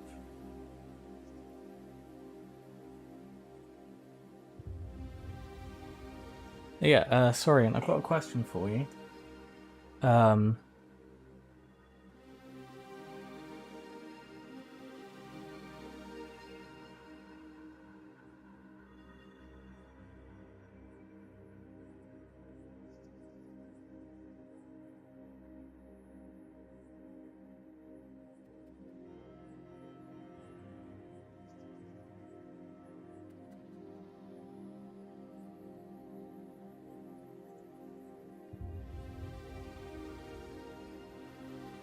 How did you find the stream?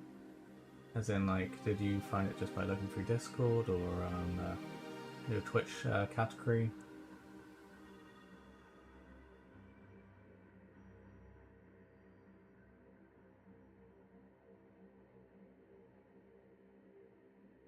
And yeah, so what we're doing at the moment is we're pushing the oil down for wet brush again, away from this joint, which would be greased up. So it looks more like it's running down and away from it, as if it's been oiled a bit too much and starting to leak grease.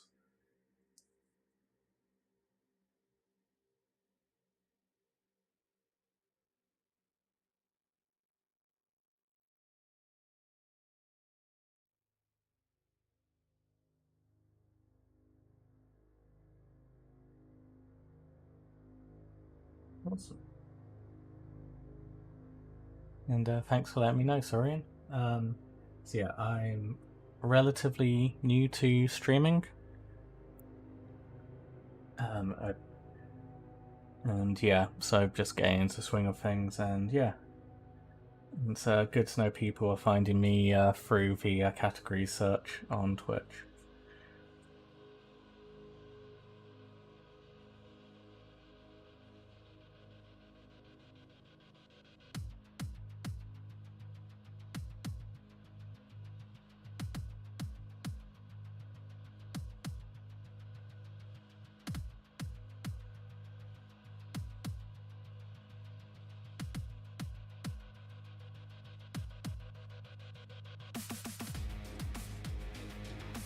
Yeah, Alex, are you subscribed to a channel?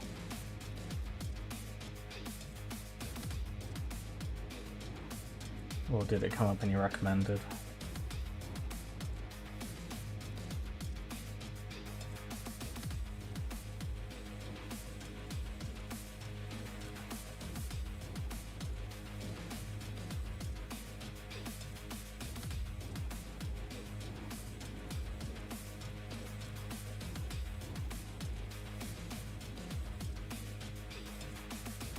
Well, thanks for subscribing, but yeah.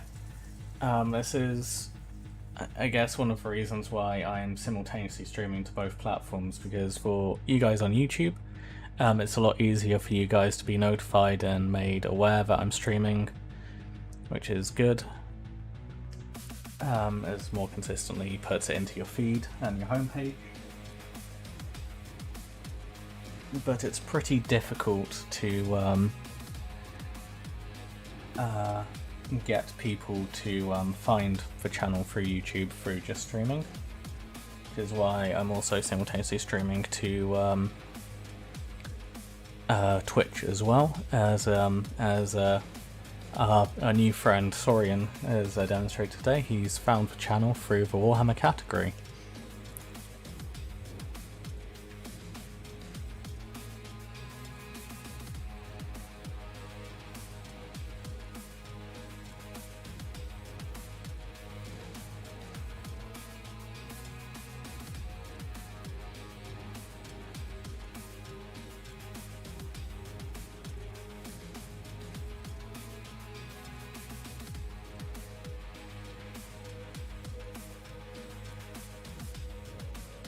Yeah, sorry, Sorian. I forgot to mention, yes, I stream to YouTube and to Twitch. Also working on doing some content creation on YouTube for helping people get into the Horus Heresy, and mostly Horus Heresy stuff. I also do some Battletech stuff as well, mostly playing MechWarrior and MechWarrior Online.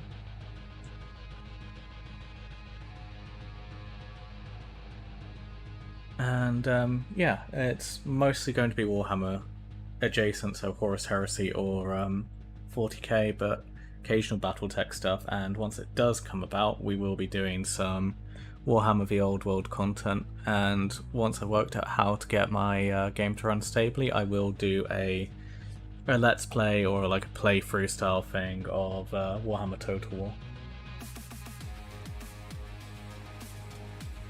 And no worries, Sorian. Hope you have a lovely day, and I'll catch you next time.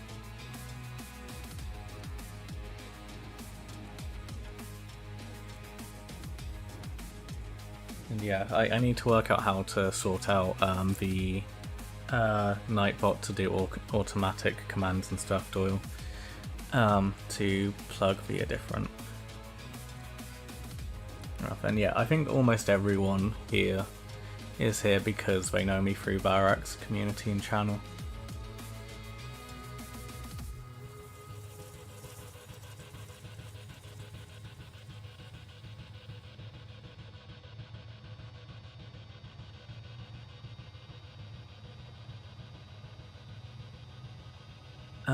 Yeah, right. Painting. Let's focus on painting for now. I didn't do blending on... No, I did do blending on the legs. Let's have a quick look at it.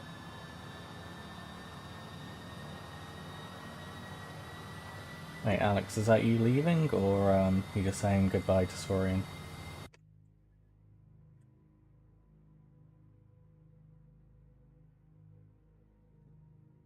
Together properly. So, do here with a bit of an ink stain. Just massage the area.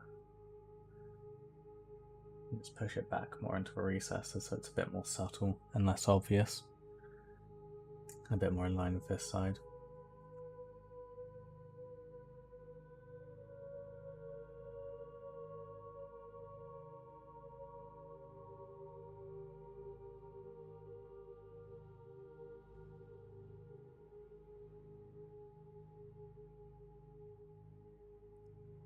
Sides, we're going to just kind of brush with the same dampness. Oh, welcome back, Sorian. Haven't seen you in a little while. Hope everything's going alright. Yeah, we'll just carry on tidying this up.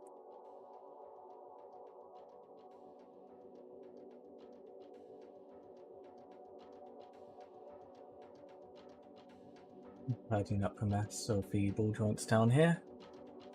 But I think that's good. You know what? Let's let's take a couple of pictures and put them on the stream just so you can have a look at the progress so far. Let's put the night together so you can see how it looks currently. Steps.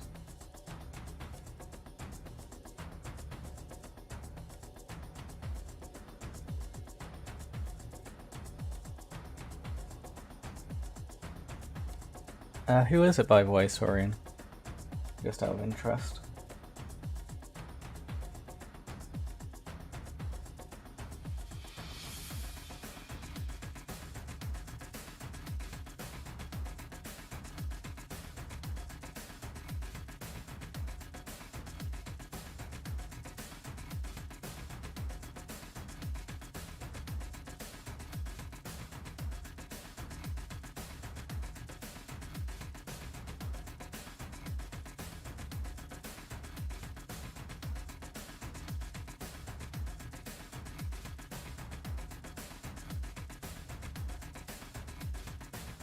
A bit of a sidetrack, but maybe worth a look if you end up needing to wait for paint to dry. I found a cool 3D print of a palace that someone made and posted to Instagram. Nice. Would you recommend sub-assembly for painting nights? Absolutely. That's why, well, this one's in sub-assemblies. And you have just reminded me we need to do the guns as well. So if you give me a moment, we'll finish taking some pictures of the stuff we've been doing here to put on the stream for us to talk about whilst it dries.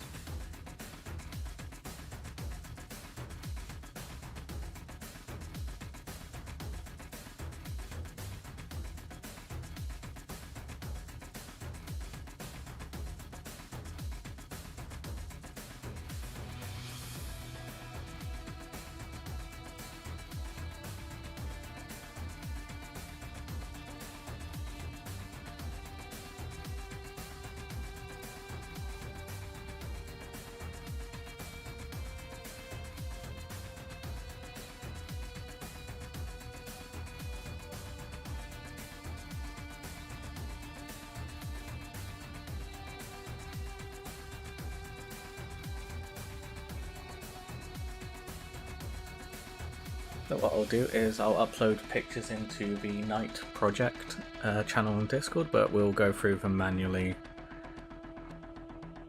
on stream as well. So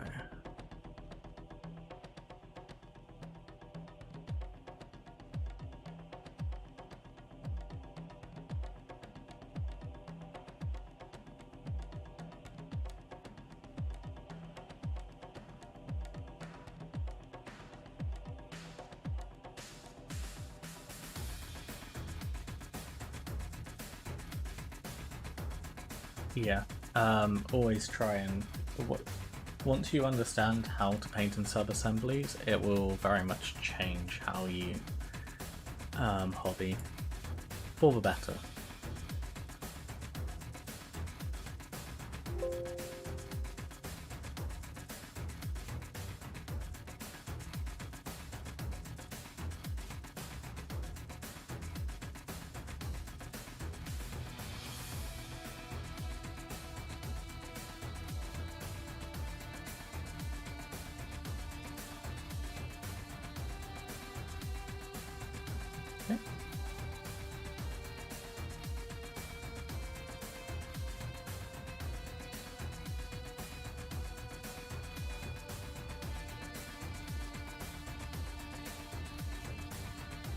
I'll do it this way. And this is probably the easiest way.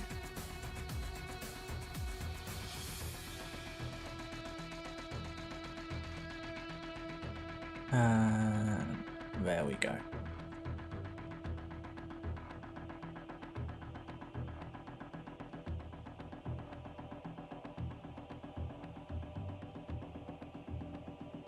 You can see we're building up the grease and stuff on the knight, so the oil. You can see also where the washers have shaded the foot here. Whilst not being too overbearing. And relatively subtle here in the knees. Most of this is going to be covered.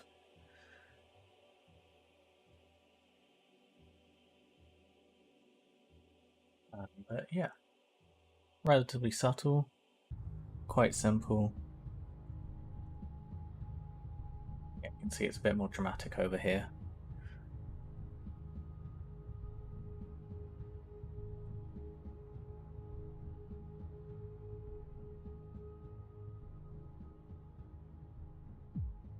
Again on this one, you can see the piston here is quite oily and gross. See the oil naturally is kind of a bit more glossy and a bit more viscous than the other animals and oil, so it's naturally pooling and collecting kind of where oil would be. You can see again the grease marks here on the pistons.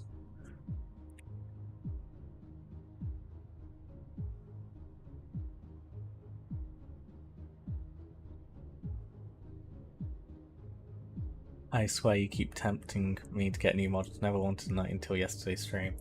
Nights are fun, nights are cool, and you can also, yeah, you can see there's marks of oil and the grease. Hey Hugh, how are you doing? And yeah, around here at the bottom where the joint is, you can see the dirty build-up of the oil and stuff here.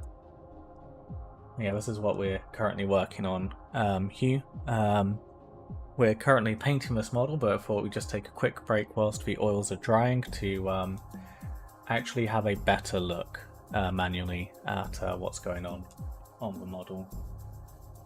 As I get that a webcam isn't the most useful. Yeah, on the other side you can see again the oil that we used here on the piston, the grime, and also the shading the black oil paint did on the areas. It's not too visible on the back here, but we can fix that. Make that more dramatic if we want to, but we still got a lot of different weathering effects to do here. I'm doing well, and it's amazing, thanks. Again, yeah, this is still very much the early stages of this model. Yeah, the face is a lot more dramatic with the oil washes. So you can see where we put the black oil paint in these recesses here to shade them. And then also, quite obviously on the face here, you can see how the oil wash has sunk really nicely into all the creases and crevices. We do need to tidy up the oil streak on the middle there, but that's not going to be too difficult for us to do. And it's also given us a relatively nice texture, because as you probably notice up here, I did mess up spraying this model. And it did bubble a bit, but the oil paint down here has actually worked really well with that texture to make it look quite aged and quite good, I think, personally. The happy little accident, you could say. I'm not too worried about this section up here because that will be covered. Hey Anonymous, how you doing?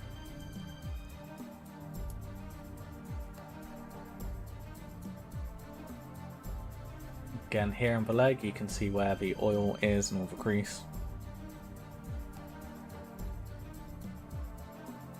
Now we've been building up the oil around these joints. Now you can't really see it from this angle, but the oil around the pistons is a bit dry on this section. And the oil is kind of hung to these bolts here as well. And again, you can see how the black oil paint has done the shading. Thanks, Lupercat. Good to see you in chat.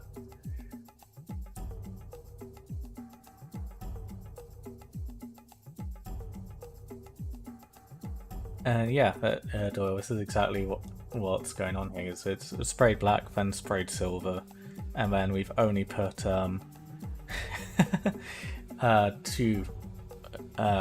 three different oil things on here. We've got some black oil paint, some oil enamel wash designed to look like fresh engine oil, and some brown paint towards the bottom here as well. That's all we've really done to this model so far.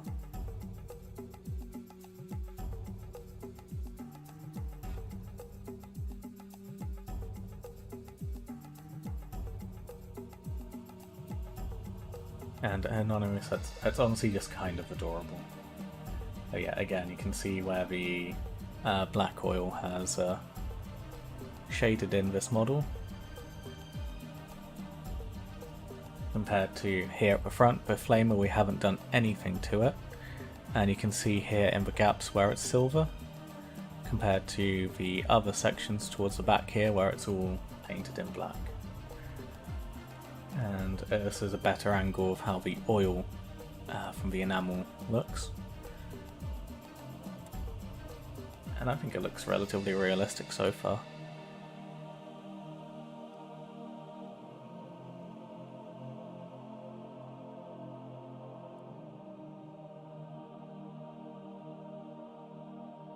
So yeah, that's the current state of the night.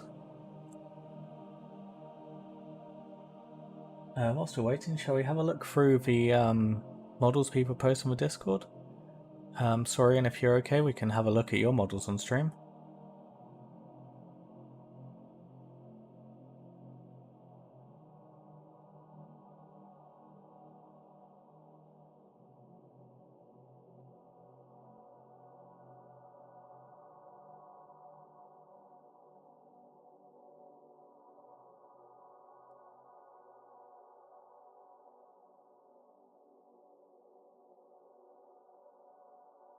Right, awesome. So first thing we'll start off with, it's been relatively quiet, is Zell's Emperor's Children. He's been working more on painting up the dreadnoughts with this wonderful pinky purple scheme using inks, which I really like. If you're going for a very vibrant colour, this is an amazing way of doing it. I really like how he shaded to a bluey purple from the pinky purple.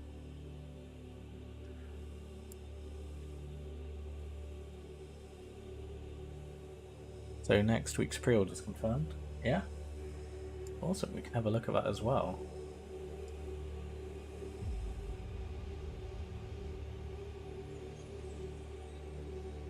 No. We have it open, I think.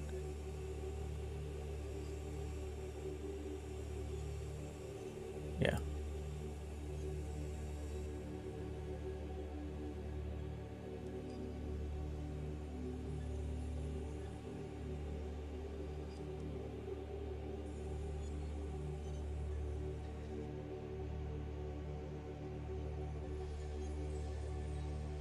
Cultists. Nice. Hang on, wasn't this already confirmed?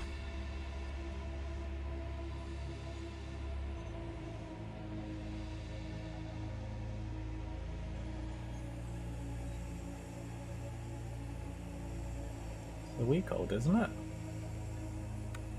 Right?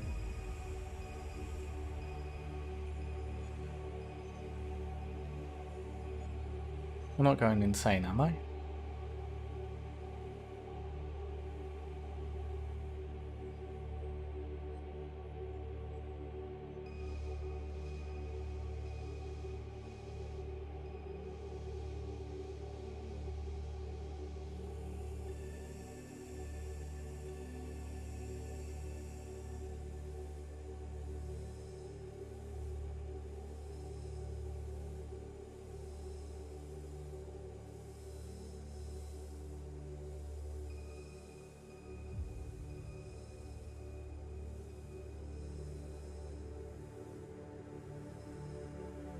Barracks chat.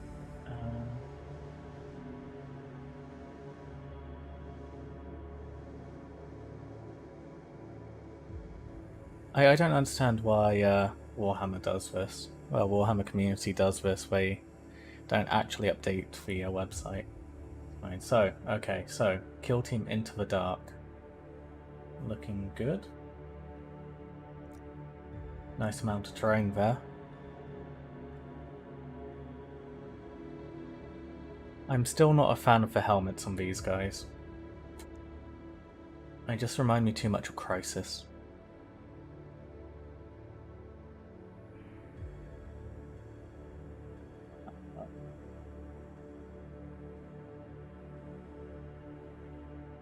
But the terrain does look really good. The only real reason why I'd buy this is for the terrain. I mean, the recruit also look good, but I prefer my Tau. So, yeah. It's cool. It's a thing. Yeah, the terrain is, again, what I'm mostly interested in.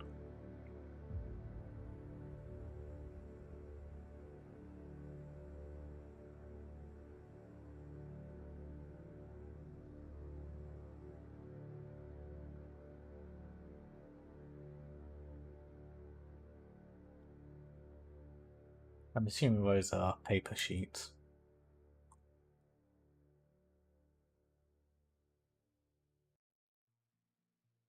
A, a collectible tin, okay. They get a tin for your tokens. This is by far the most interesting thing for me personally. Because I missed out on this box when it first came out. I just didn't have the money at the time, so the fact I can now pre-order and buy this kill team is nice for me.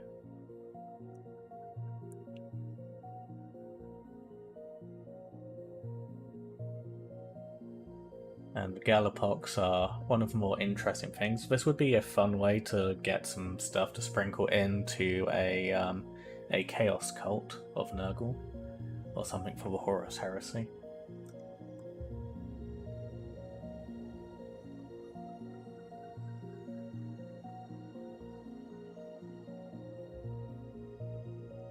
Oh, we're finally getting the Phobos kill team. Hey look, Varek's gonna be happy, got some Space Marine releases.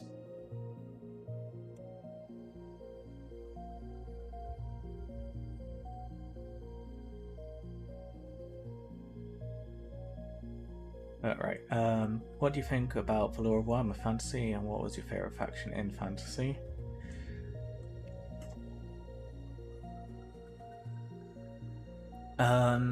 My favourite faction was Bretonia, although there's not really a faction I dislike in Fantasy. Fantasy is by far my favourite setting, and I would be a Fantasy tuber and streamer if it was still a thing.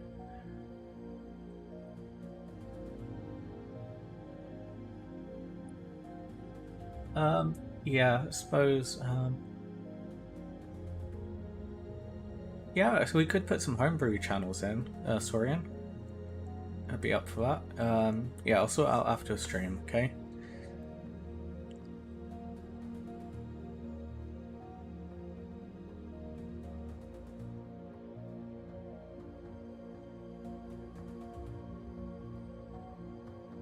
And just trying to plan what I'll pick for Heresy. I'd say Space. I'd do a Legion.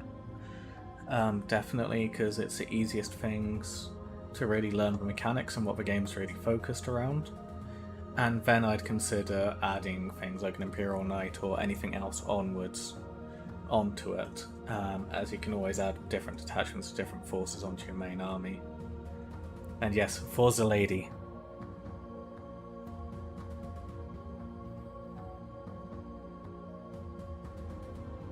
I can see a lot of people buying multiples of this box to use. I think that's a given.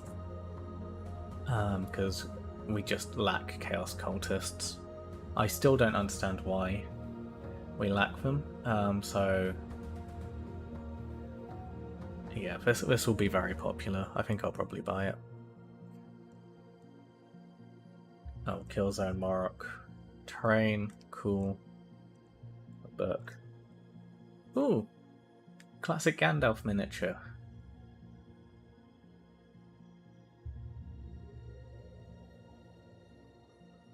Now we're getting into the interesting stuff.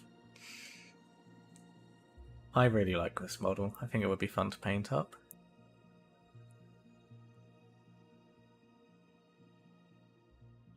Ooh, Cataphracti Terminators for your Death Guard.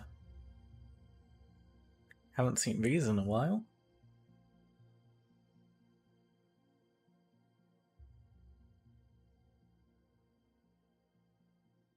Oh, Mark II and Mark IV shoulder pads for a Death Guard.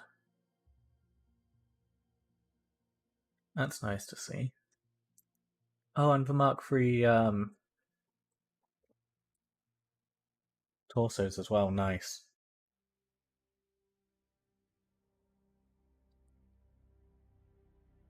Yeah, I bet a bunch of people still have that model. Oh, and cool, some Space Wolf stuff. Never mind. So yeah, back to the Death Guard stuff. Yeah. As I was there the day Games Workshop discontinued Mark II armor. Yeah, I was at the Warhammer Fest the year they announced that they were discontinuing all the Mark II stuff, and I basically panic bought as much of the Forge World Mark II upgrades as I could for all the different legions and stuff I was playing. Still have some Mark II Assault Marines kicking about as well. Yeah, it's nice to see the old stuff returning. And yeah, I'd absolutely buy a couple of these Mark III torso kits just to upgrade the sergeants for the Mark III Marines I'd use to build a Death Guard army.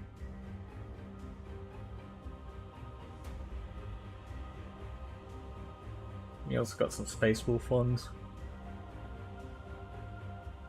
The Space Wolves are dead to me at this point. I am sorry. Like, these are the coolest things I've seen for Space Wolves, but still. Space Wolves are dead to me, but those stupid heads killed it for me. There's no way I could possibly ever like the Space Wolves ever again after those heads were released. So the the Soul Drinkers Omnibus is getting its release in paperback and ebook again. Or is this a new one?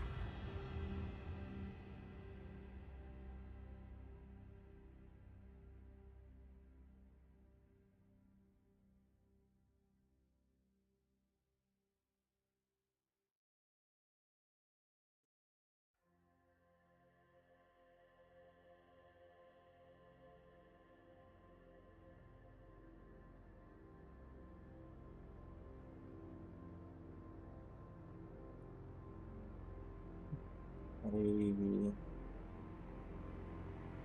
paperback release of Volpone Glory? Okay. I'm assuming that's a guard novel. Oh, and Sigma stuff. Oh, His Last Command is getting its audiobook release. And Warhammer Plus. Oh, wow, we're actually going to see some Votan play in Warhammer Plus.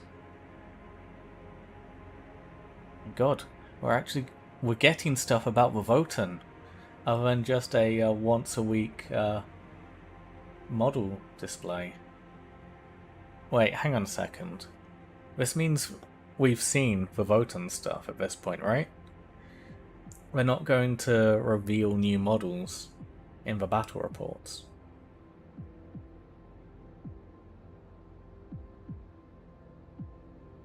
So, hang on, is this all we're getting for Votan then? Is that it? Have we seen all the Votan models? Okay. We have the Lawmasters Part 2 of the Votan. And a couple of classic White Dwarfs.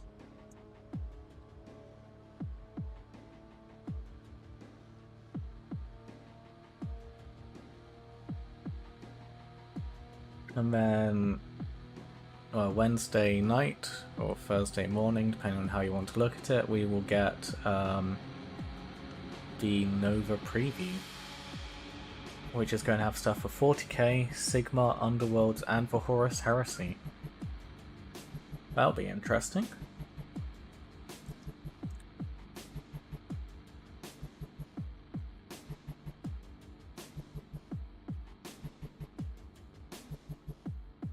Ooh, okay. Now that's something I wasn't expecting. We've got loads to show right here on Warhammer Community website too.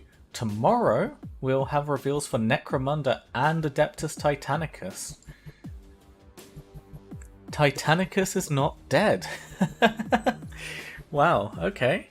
I wasn't expecting new Titanicus stuff. I kind of assumed they were just going to leave that to be forgotten about until we got 40k, well, Horus Heresy Epic. Wow, okay. That's a surprise.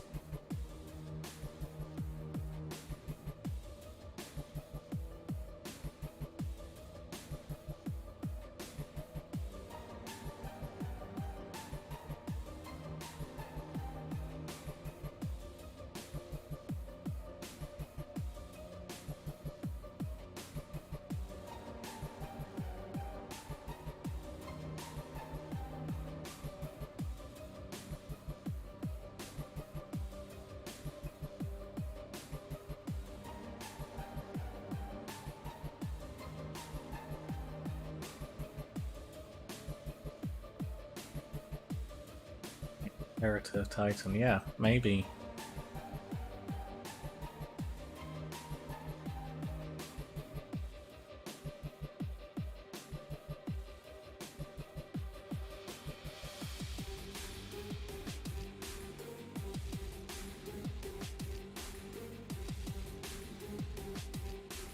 Yeah, I don't think there's anything much else to cover there. Wow, okay, so the most exciting thing here is the fact that Titanicus isn't dead.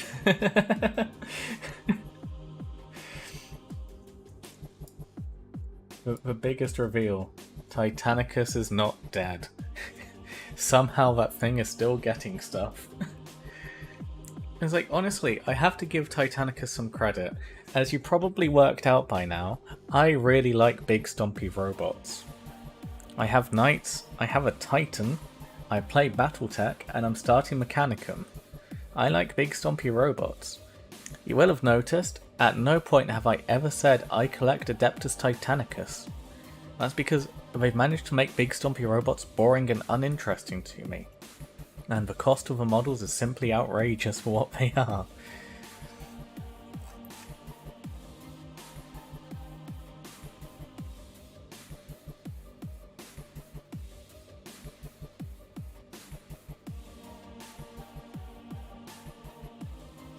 Let's just, for the sake of humour, let's go and have a look at the Titanicus range.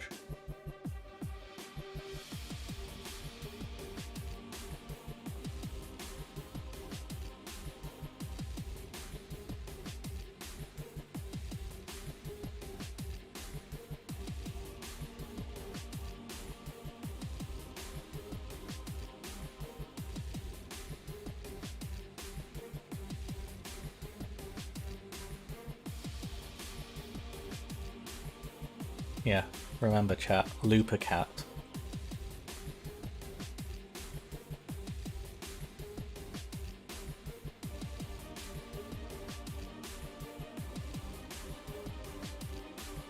Yeah, right. Titanicus.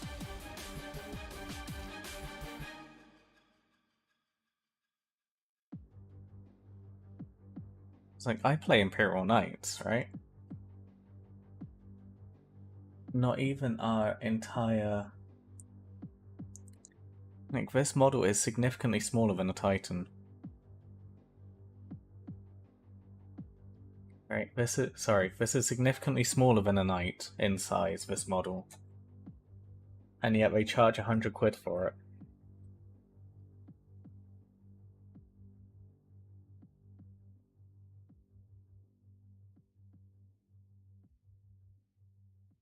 Yeah, this isn't even a Knight-sized base, by the way.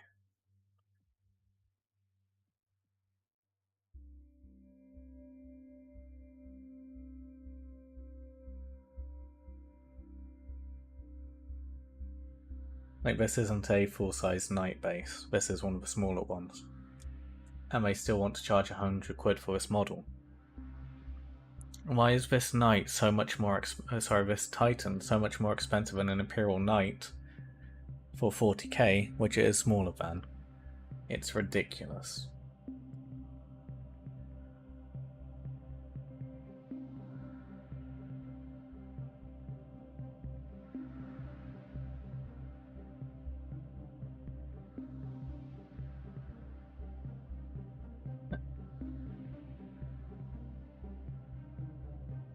Yeah, there's not that many looking at the sprues.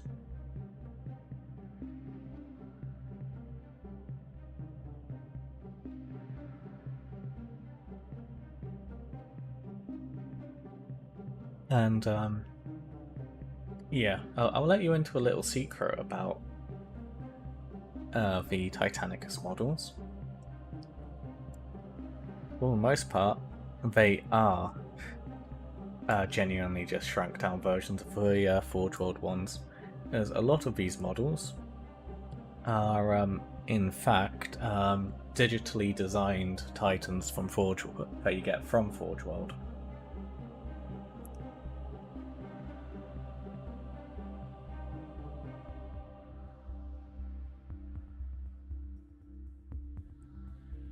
And so we did use the same CAD design to make these models.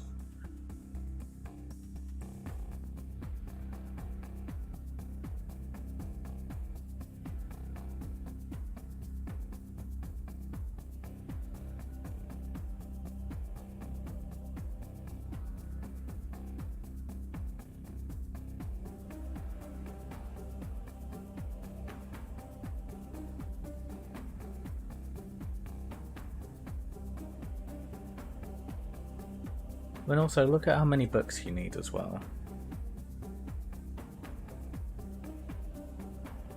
1, 2, 3, 4, 5, 6.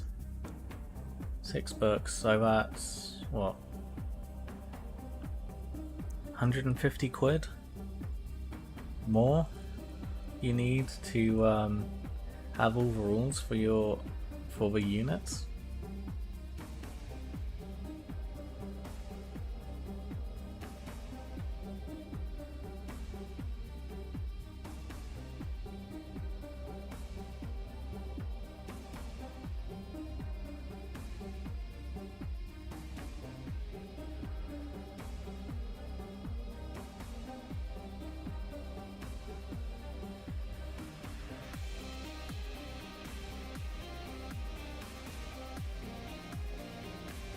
Probably the most appealing thing for me from the entire Titanicus range is probably just the terrain.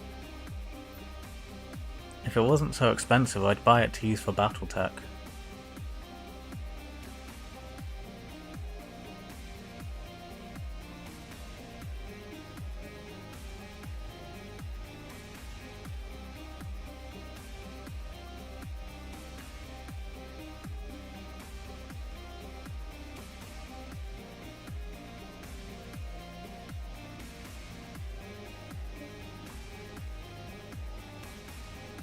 Yeah, also from Varroc's server, and we have a teaser of new Votan technology and weapons.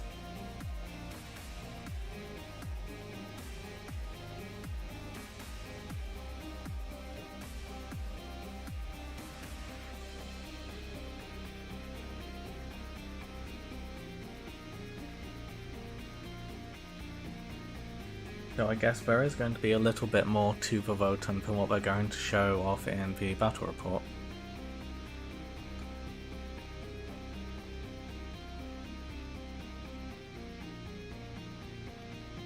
And yeah, to be honest, I wouldn't take what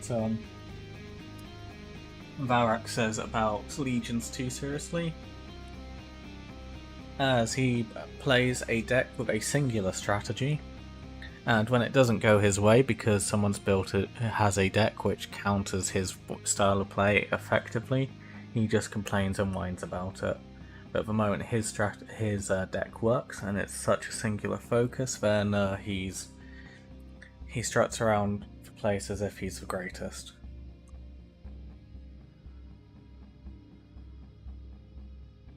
So yeah, I wouldn't necessarily take his opinions on your skill and capabilities too strongly.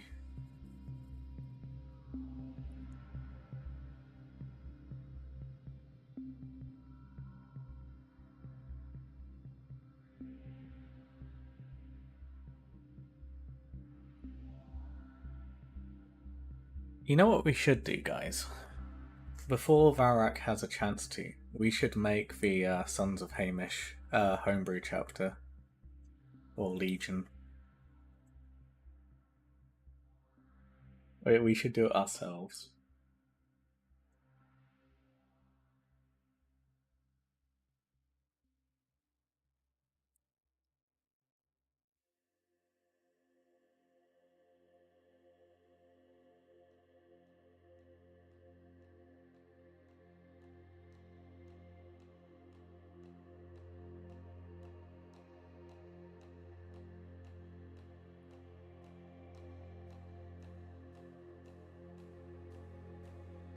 And yeah, it does look like some weird pistol thing, doesn't it, Saurian?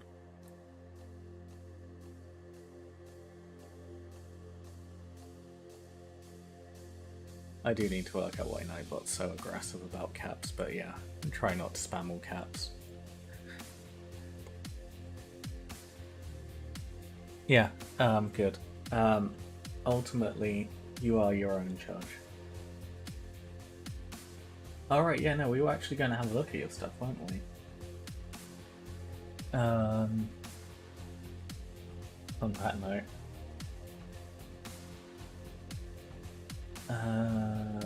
Where did you post it?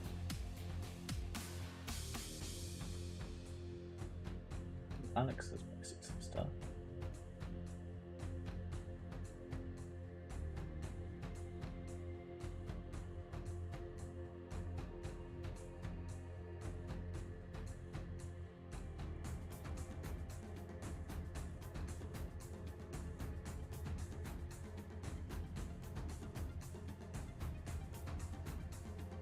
Alright, let's have a look at Saurian's stuff. So this is, Saurian Buckle 25's Marines from Twitch.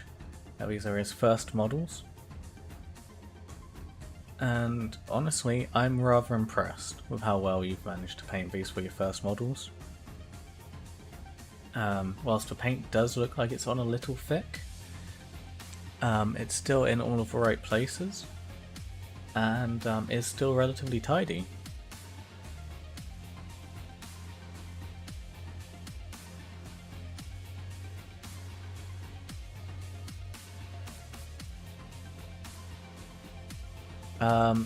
Anonymous, so on the Discord server, !Discord, just put them in one of the channels relevant. So you've got the showcase and you've got the work in progress channels. And each category, Horus Heresy, Battletech, 40k and the Old World, all have their own.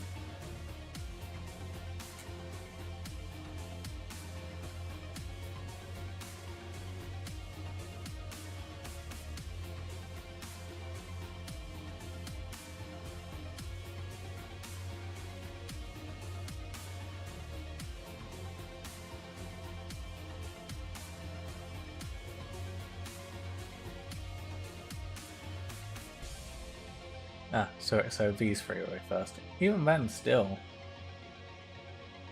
you've got the paint mostly in the right places on these three. And on this guy. The only thing I'd really say is it doesn't look like you've primed your miniatures with anything.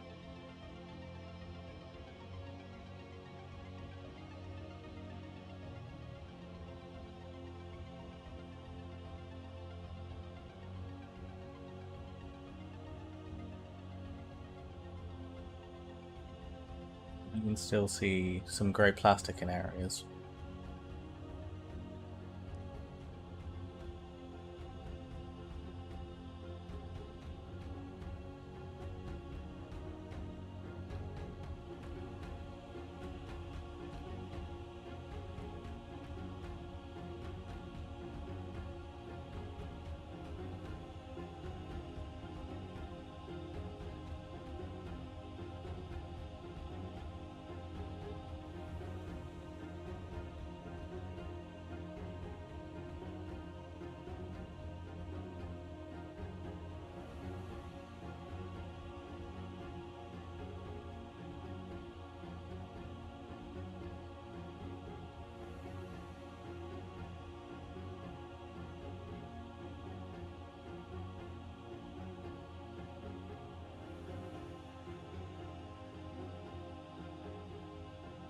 Yes, yeah, to stop paint chipping, it's highly recommended that you prime your models first. Also, if you use a black spray can, which is probably what I'd recommend, it also will put, black into all the shadows and stuff, and it will help make the models look a bit nicer, and also will help paint stick and go on a bit more consistently.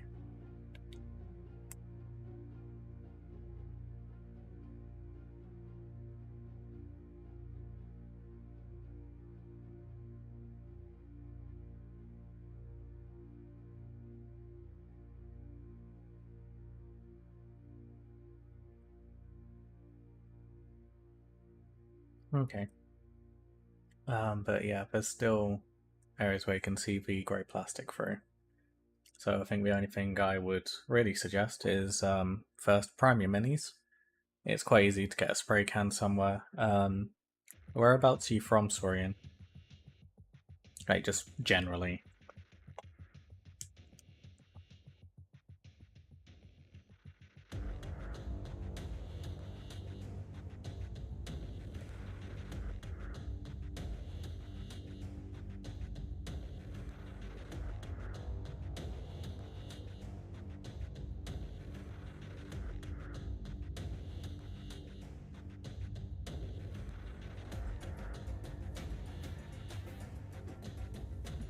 I can't believe there are so many armies that Chaos has in Fantasy OS and 40k. As one of the several reasons why I like Chaos. Yeah, there is just a huge variety of the armies that fall under the Chaos category, especially in Fantasy.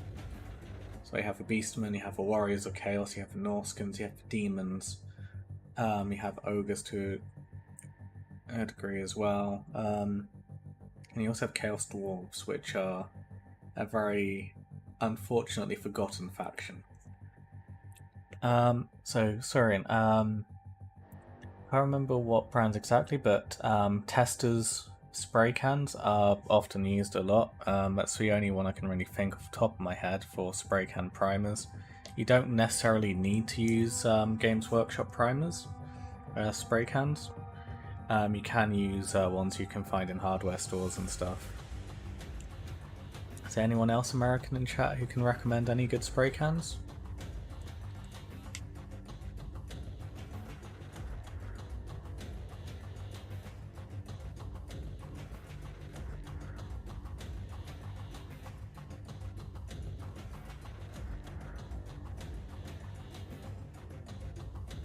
As yeah, my personal recommendations for the spray paint which I'd use in the UK is a little different because there is a UK only brand in which I swear by.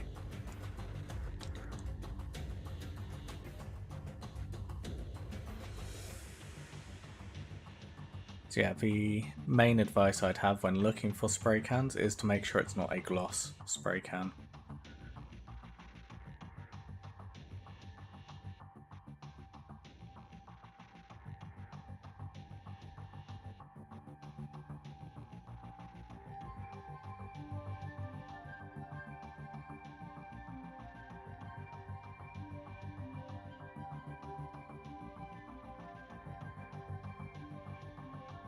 Whilst gloss paint does have its place in painting minis, especially if you're doing a metallic coat over, I would still recommend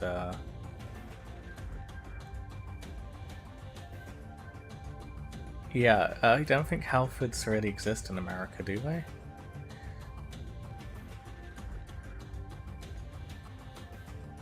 I mean, if they do, then yeah, Halfords spray cans are good. Their own brand black sprays are ones which a lot of people use.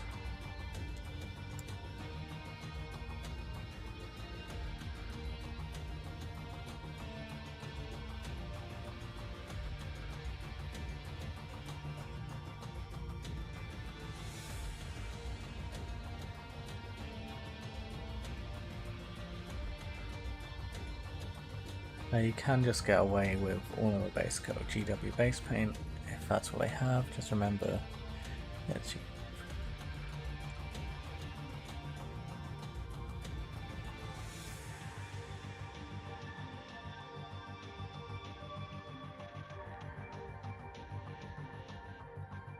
yeah, Adron, yeah, it's true. You could just base coat with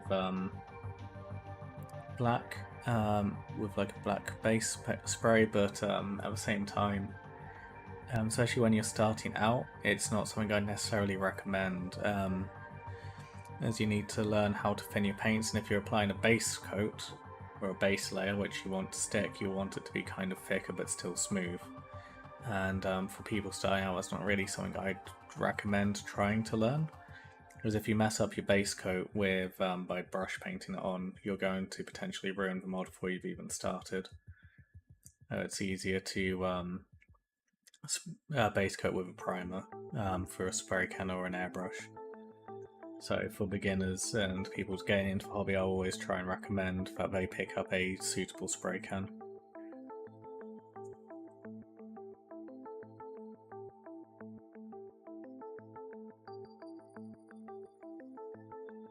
Also, for me personally, I've found that over bare plastic, the GW base paints don't always stick too well and still chip off quite easily.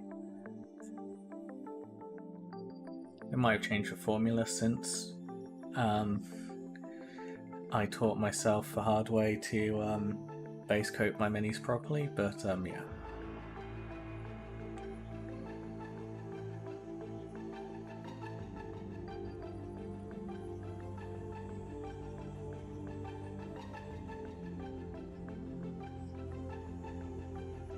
Alex over on the Discord server has been working on making some Alpha Legion, well, the Alpha Legion Exodus character using a Phobos Space Marine as a template.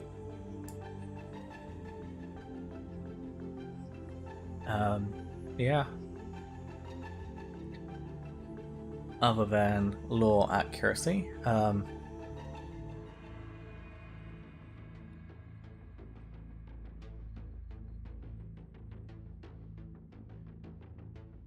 yeah, I think the model works relatively well overall for it.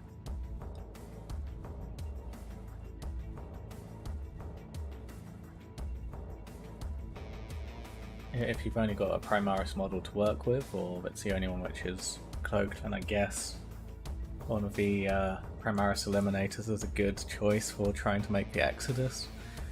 I'd still probably try and personally do a bit more conversion and kit bashing. Maybe try and do some green stuffing on the legs here. To try and remove the blatant Primaris aspects to it. Otherwise, yeah, it's probably the best model at the moment to work from unless you're going Forge World.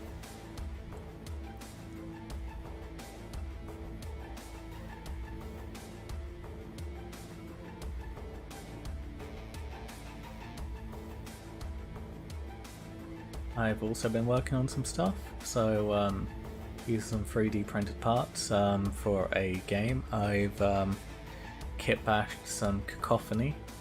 On the note of Primaris stuff, this guy has the Kaivan Shrike Bear head as his head option, as I feel like this is the only place in which this head would ever be remotely suitable on a Noise Marine.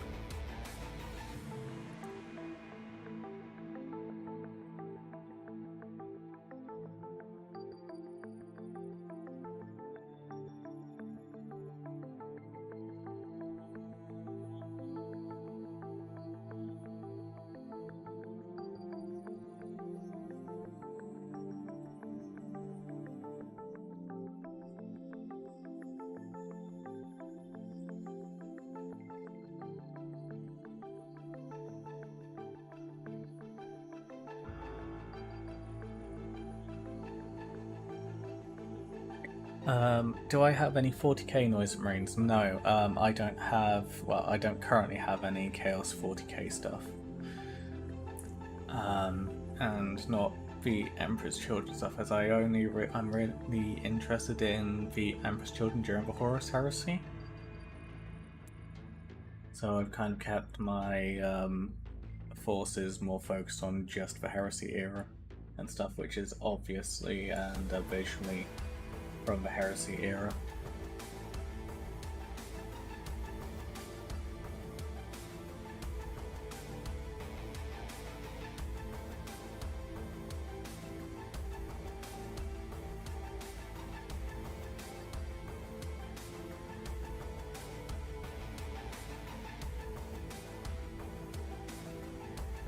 The Warp Forge also has a YouTube channel, by the way. He has been working on some Dark Mechanicum stuff, so he's been kit bashing this model to be a Dark Tech Priest.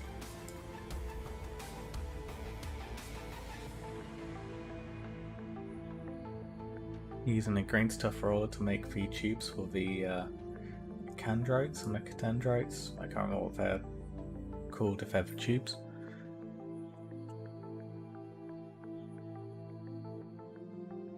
Yeah, I think it's looking really good so far. He needs to tidy up the green stuff a bit on the axe, but otherwise I think it's looking quite good.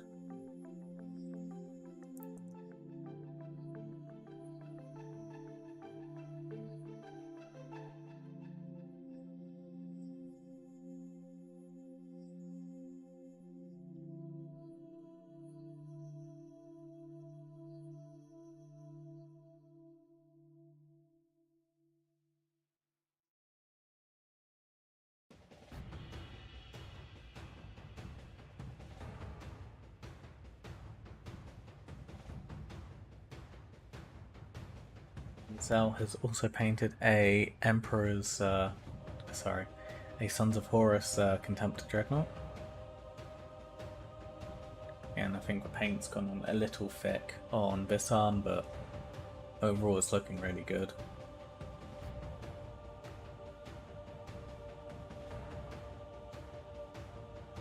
It does look like he forgot to paint the inside of the bolt gun bow.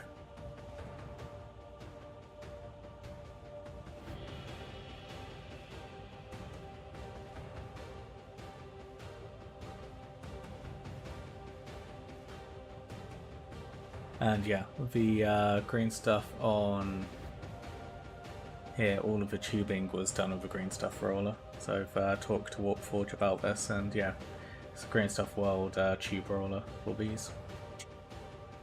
It's just a very effective, simple way of making lots of tubing.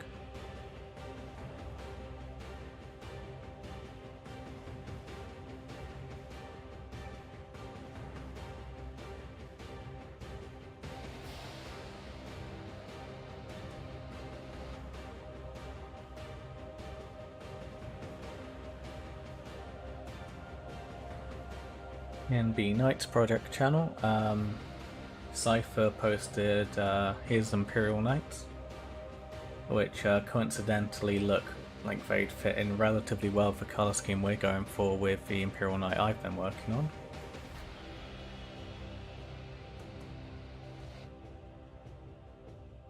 And here's the other one.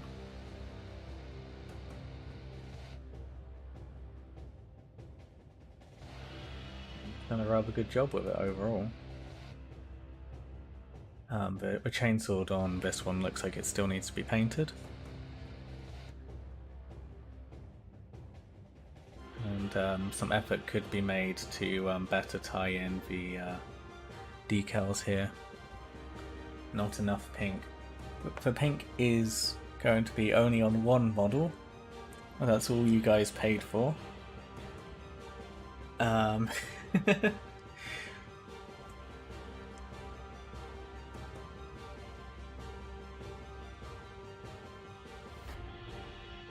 Yeah.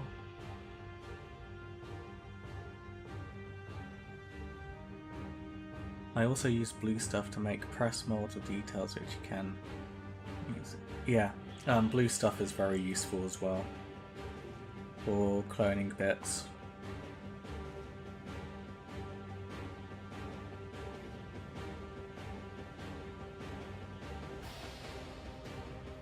See at the bottom here, he's also painted up the different helmets as well, so you can choose which one goes on.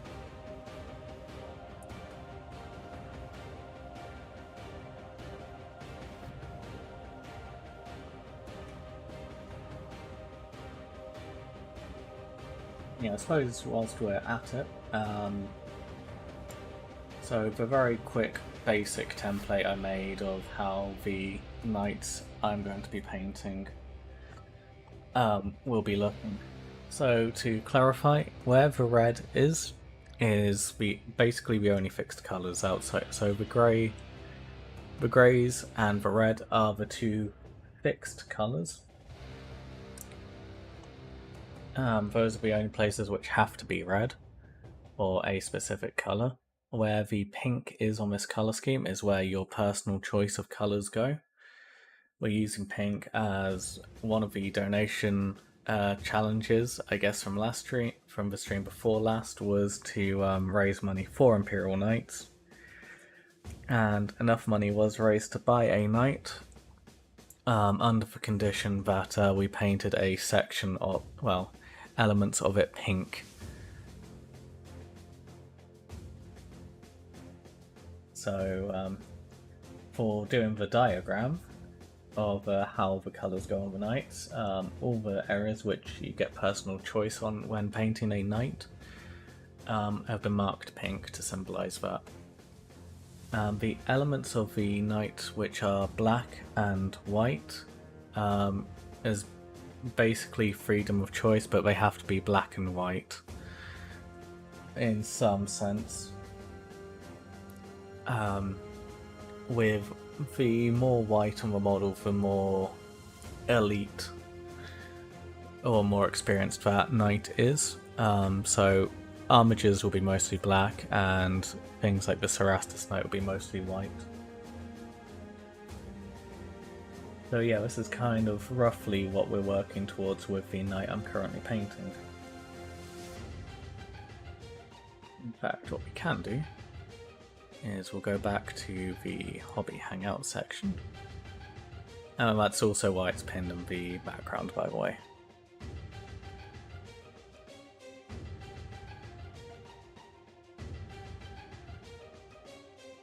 Yeah, what we'll do, briefly, whilst we're still waiting for some stuff to dry, is we'll actually put the armour back on the knight for now, just so you guys can see how it's shaping up.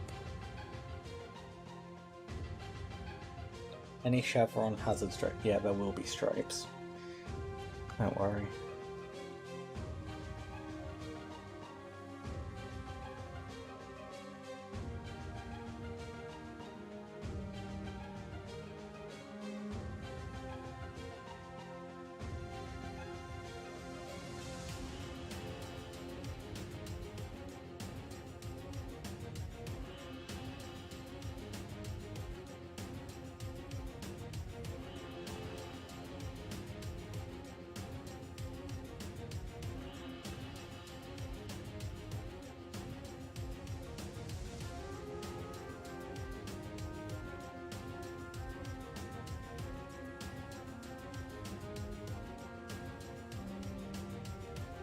Yeah, pink historically was a masculine colour.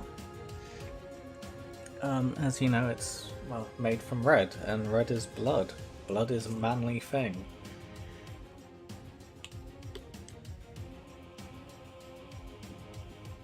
Apparently.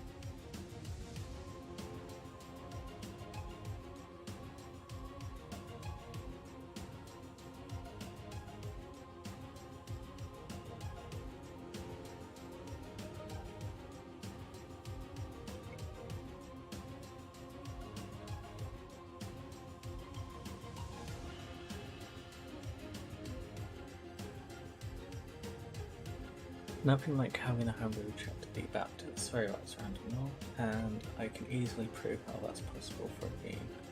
So in future, yeah.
Definitely a totally not GW, totally not Leviathan kit related elbow joint. Possibly. There may be things around. I wouldn't know because I've never print like for like GW parts ever. Friendly dropship has entered atmosphere. ETA dropship 1 minute.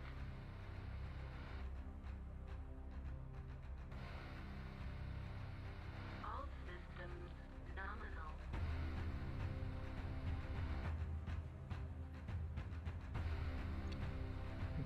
Oh, it's not going to stick on.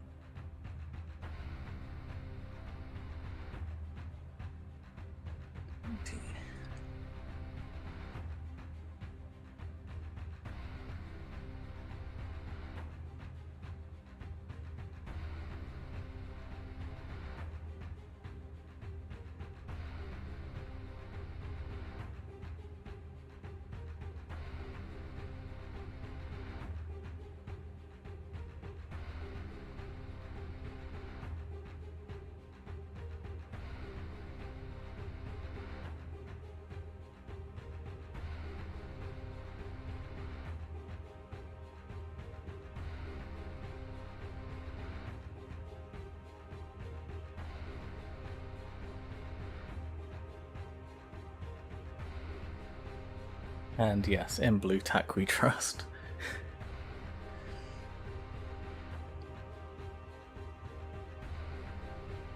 Take the light off for now.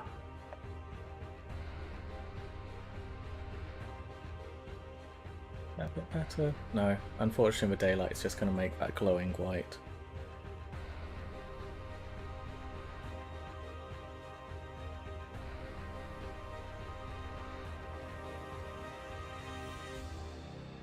I'd say black or red are probably the two strongest pigments.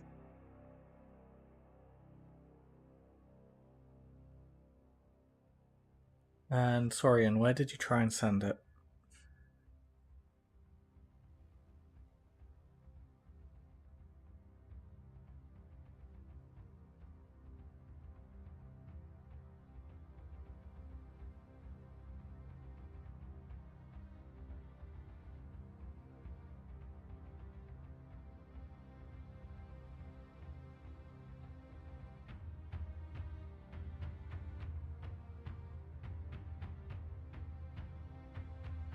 Oh yeah, with this one I'm not sure what the accent colour, well the pattern on the gold is going to be. But that is a gold on the shoulder pad there. Oh, camera's trying to white balance it out. It's getting there. But yeah, still need to do the black patterning on the carapace and on the shoulder. Yeah. In which case, yeah, try sending it in bits is probably the best course of action.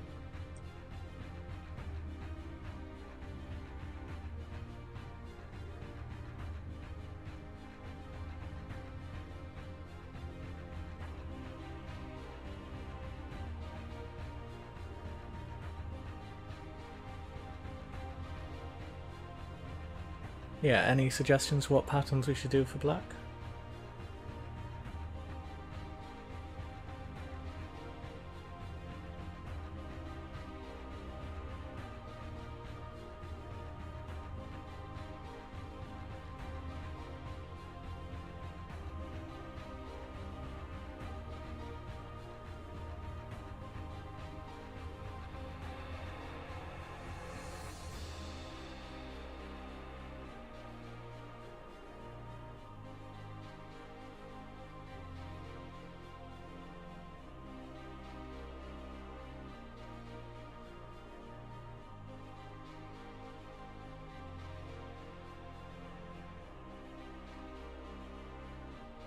Yeah, I'm up for doing any kind of patterns and stuff as long as it would make some kind of sense. Checkerboard. I was thinking of perhaps doing checkerboard on the legs.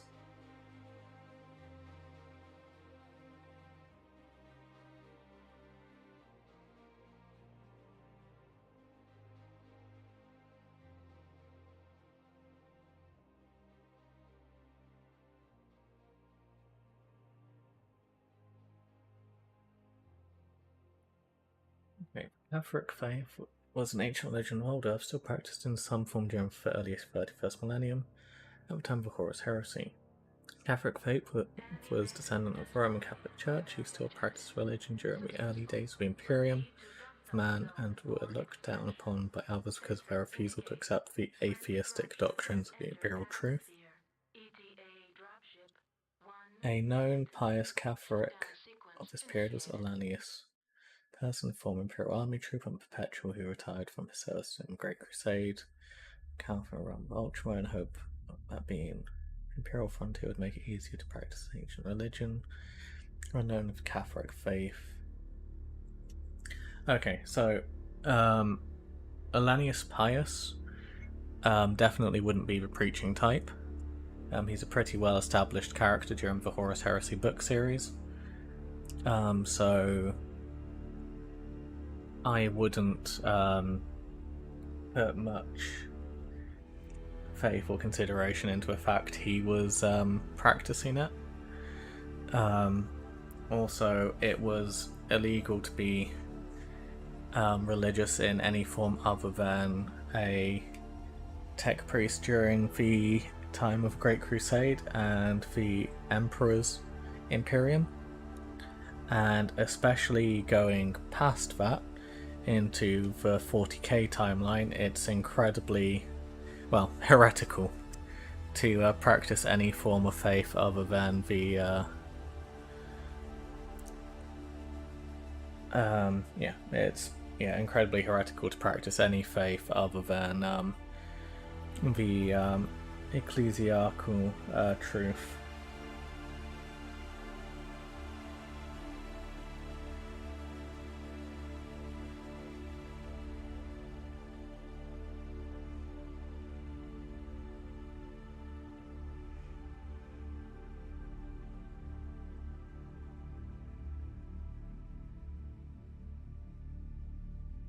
You also have to remember in 40k as well, it's the Adeptus Mechanicus is a reformation of the Mechanicum, which consists solely and purely of people who all believe that the Emperor is the Omnissiah as well. So the Emperor is the god of the Imperium, and any form of alternative worship outside of the Mechanicus and the ecclesiastical truth, I think that's what it's called, is considered heretical and will get you killed on sight.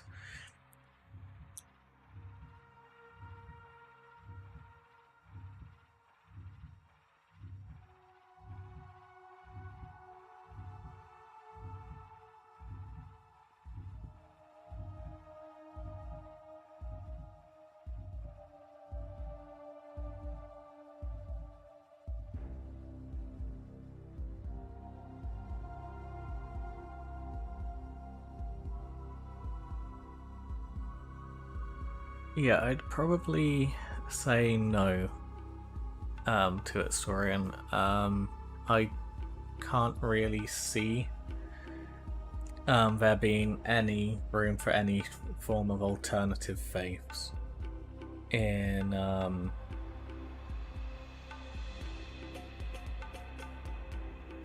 Imperium. You'd either have to be faithful to the Machine God or to the Emperor, or be an atheist now in the very current setting. But I don't think there would be any space for Christianity anymore.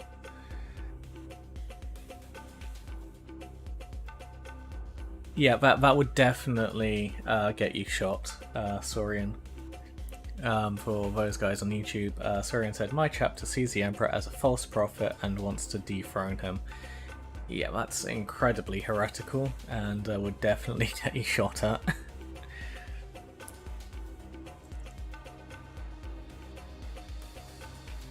Yes, I'm not sure there is anything much more heretical than that, to be honest. Right, let's reset the desk and get back to hobbying.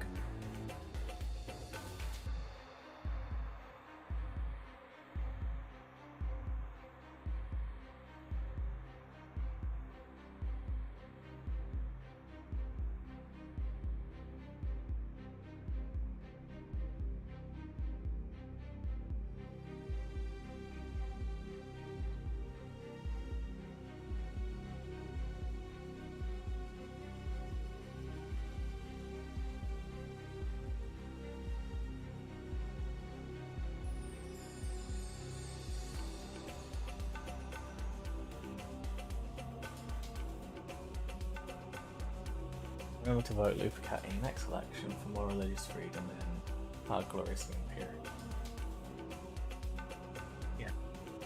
Yeah, for the greater good. Hamish, for the greater good.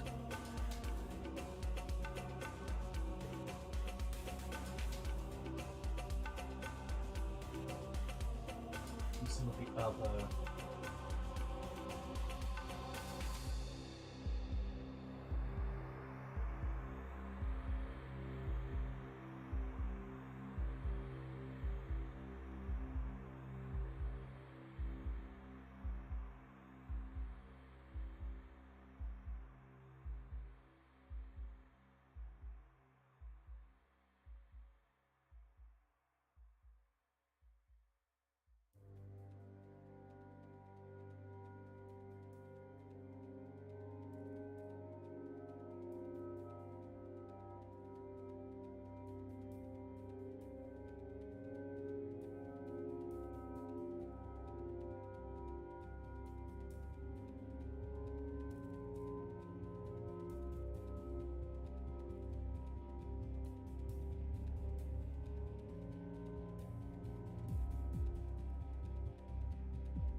And, hey Connor, how you doing?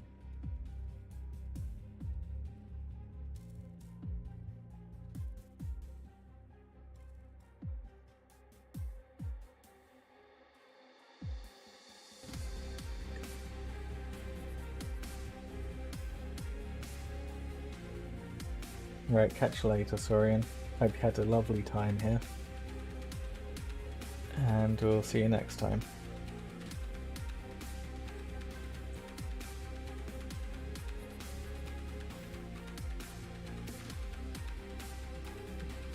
Please tidy up this oil stain that we saw in the pictures.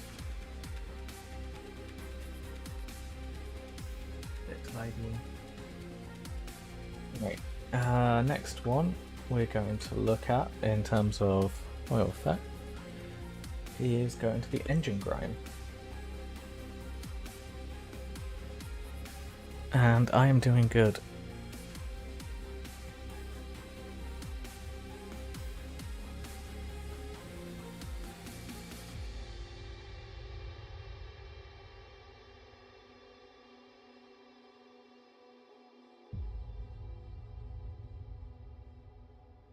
So this is just a very gross, dirty kind of effect, as you can kind of see around the top there. It's just yeah, that dried white caked kind of dirty grease effect you get on around engines and things.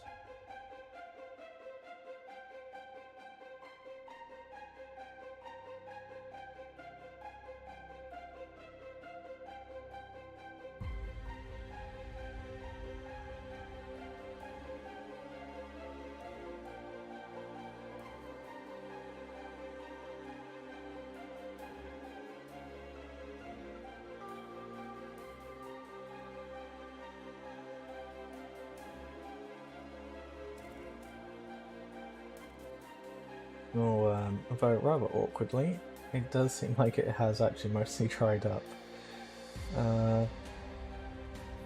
It's a shame. Looking forward to using this.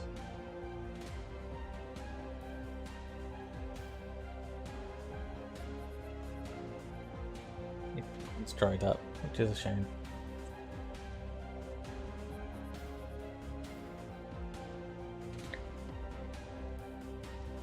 We do have something kind of similar here, which is starship streaking. So this is very good for just doing like dirty panels and stuff.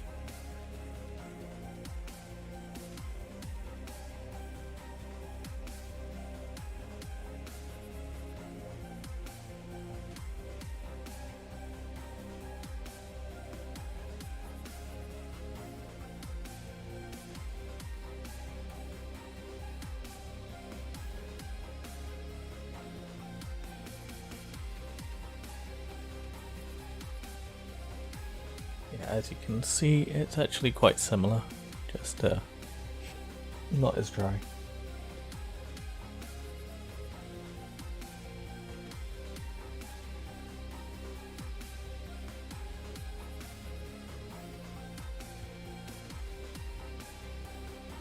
Let's do this one. Yes, we're going to mostly use this around the back.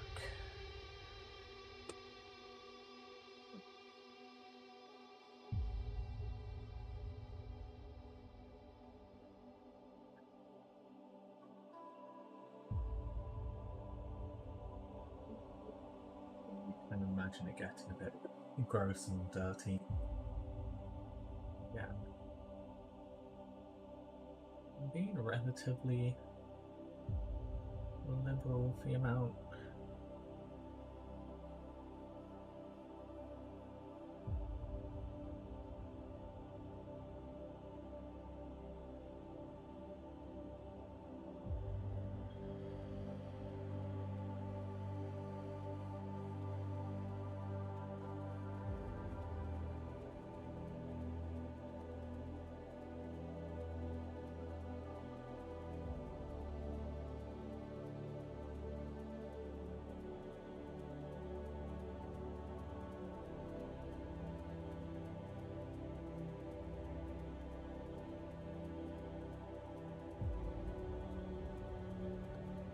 See a building around here as well, so again work this into the area.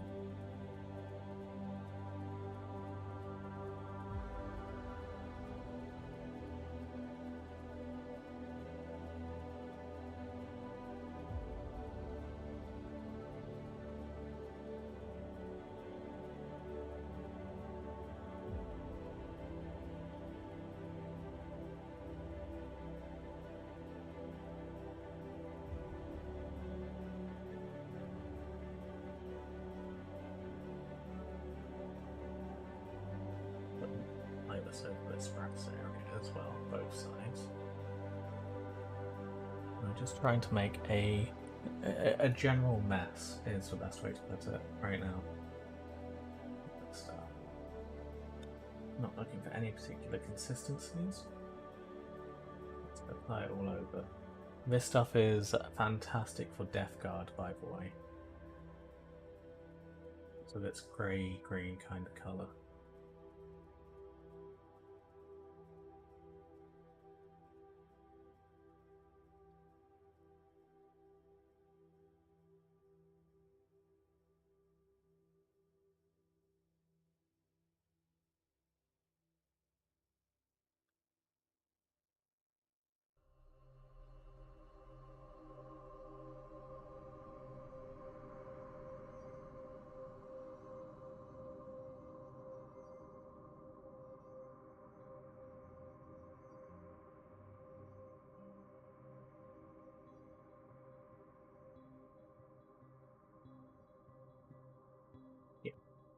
We'll do that. So what we're also going to do, we'll get around this front area as well.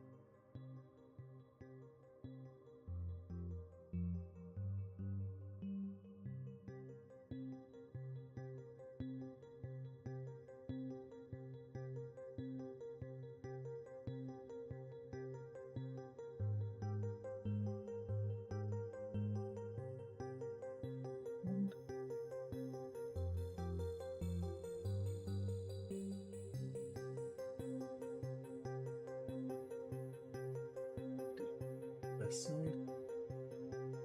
So work it all over the grass area.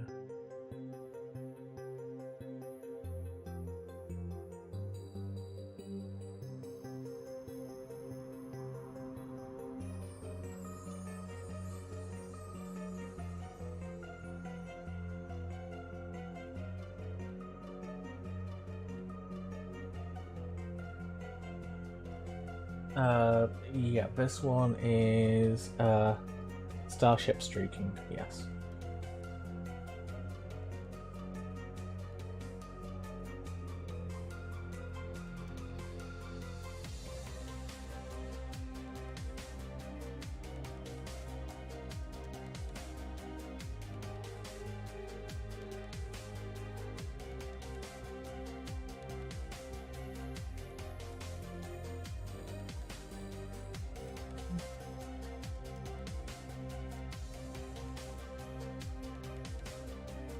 Once we get on to working on the armor paneling with streaking and dirt effects and stuff, we'll see a lot more of starship streaking.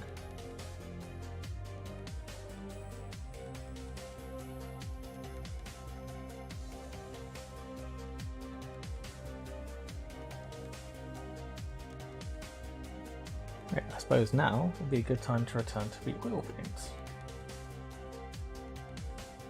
Remember, we got a few more out.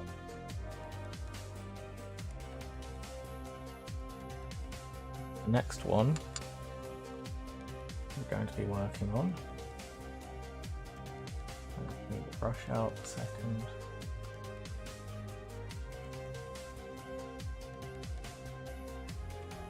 That will be, yeah, the bitumen. So, load up my brush again.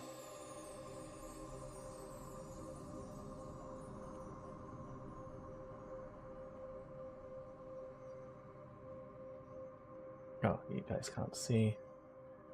So what I'm doing is just mixing my paint up again on the palette.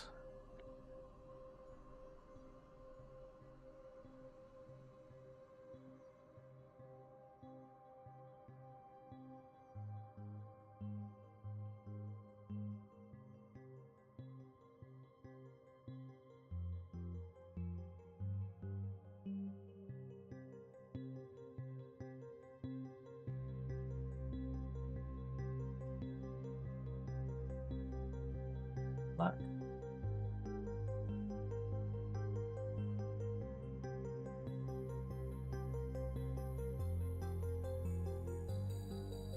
What we're looking for here is far more of a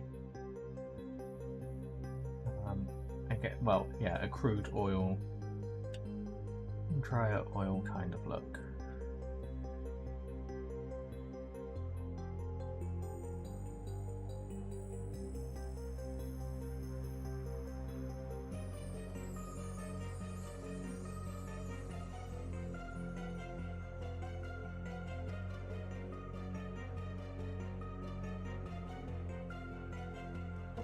To do is just find the areas where I think the oil and stuff would have collected the most and stayed probably the most stagnant. And then we're just going to apply it into those areas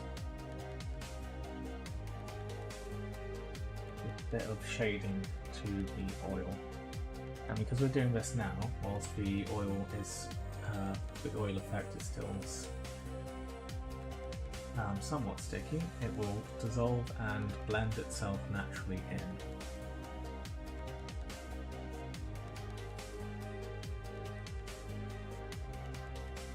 Doing so, we're basically giving a wash to the wash. Make the wash look a bit more. See, that's darkened it up quite a bit.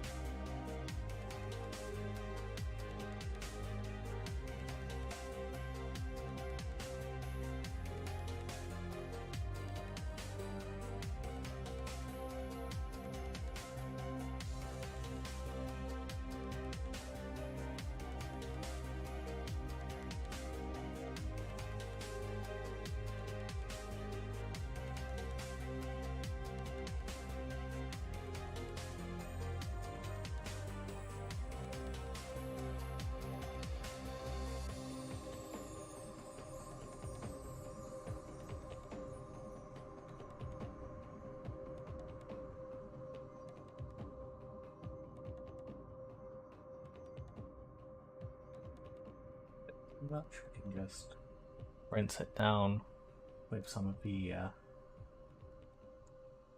thinner. So if we feel like some of the washes we did earlier weren't dark enough, we can always go in and redo them with this. It's still quite dark.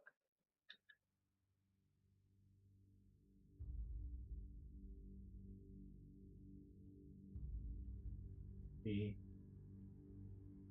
you can back in there, but it has actually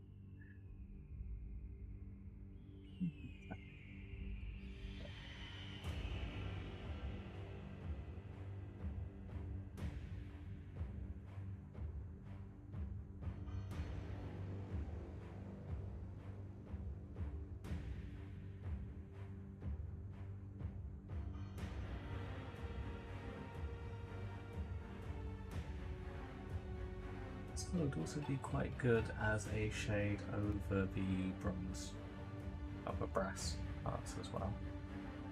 So these ones down here, which are more of a shade, we'll cover those in the wash as well.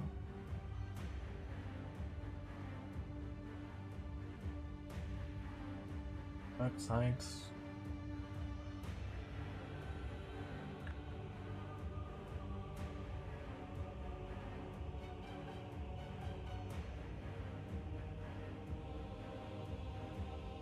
Yeah, whilst we are using specific paints for different things, at the same time, depending how you perceive them, and in the context in which you see it, it does change how you register it. So even though we're using it to kind of build up and sell the illusion of built up older oil in places, other places we will read it simply as a highlight.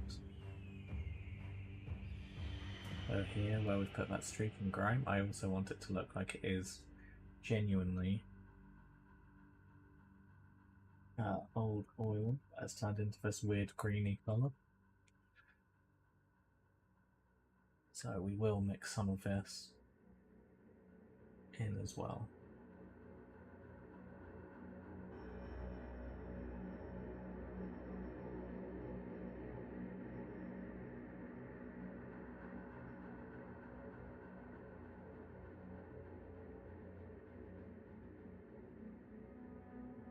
In a little to mix it in.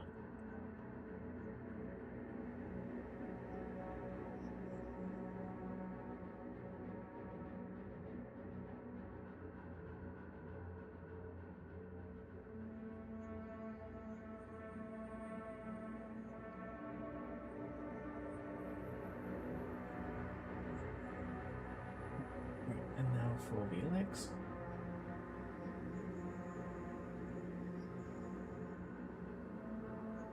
Let's find those areas which we've hurt the oil in the past. Add in some of this wash that we created out of the black and the browns.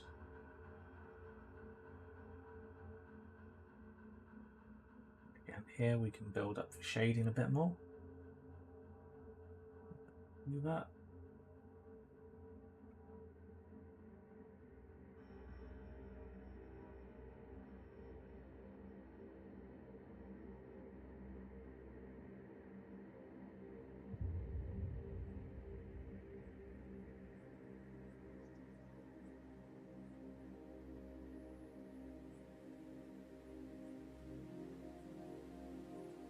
Pretty good shade for those joints in the feet as well, between the feet and that central ring area.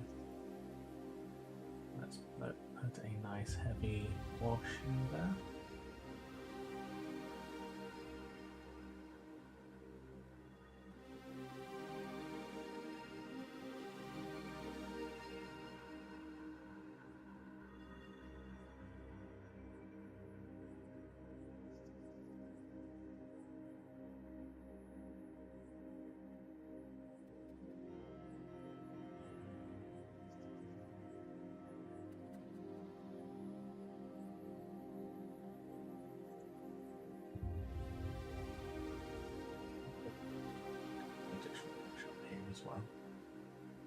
build up for you comes in those areas.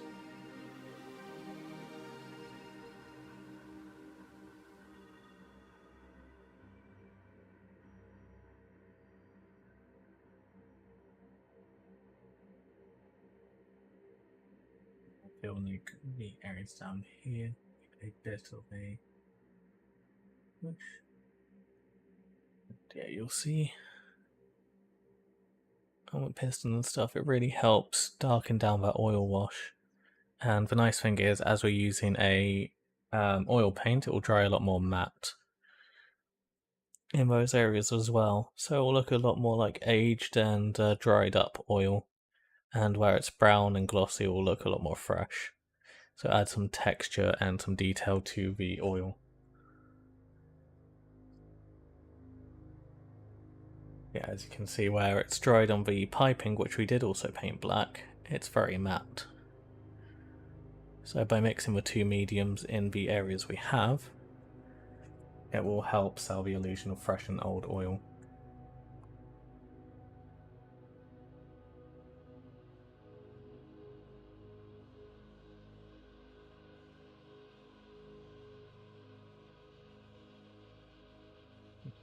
Let's add more down here as well. Whilst it is mostly covered by the white panel, we want to add some additional contrast here.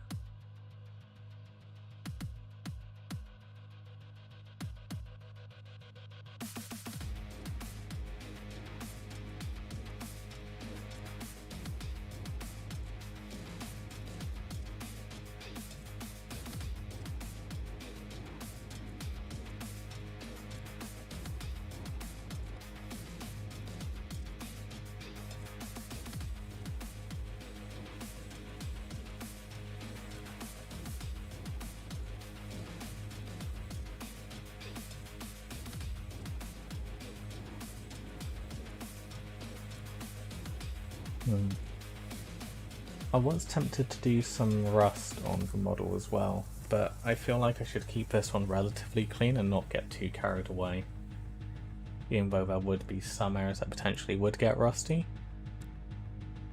So I'm going to leave them be for now, and with the exhausts at the top here as well, I'm going to leave those for now, as I think a lot more... okay, no. But we'll do a wash of this shade and then we'll leave that be. As we'll be doing some other things with the vents up here. The metal will look a bit out of place if we don't give it any attention.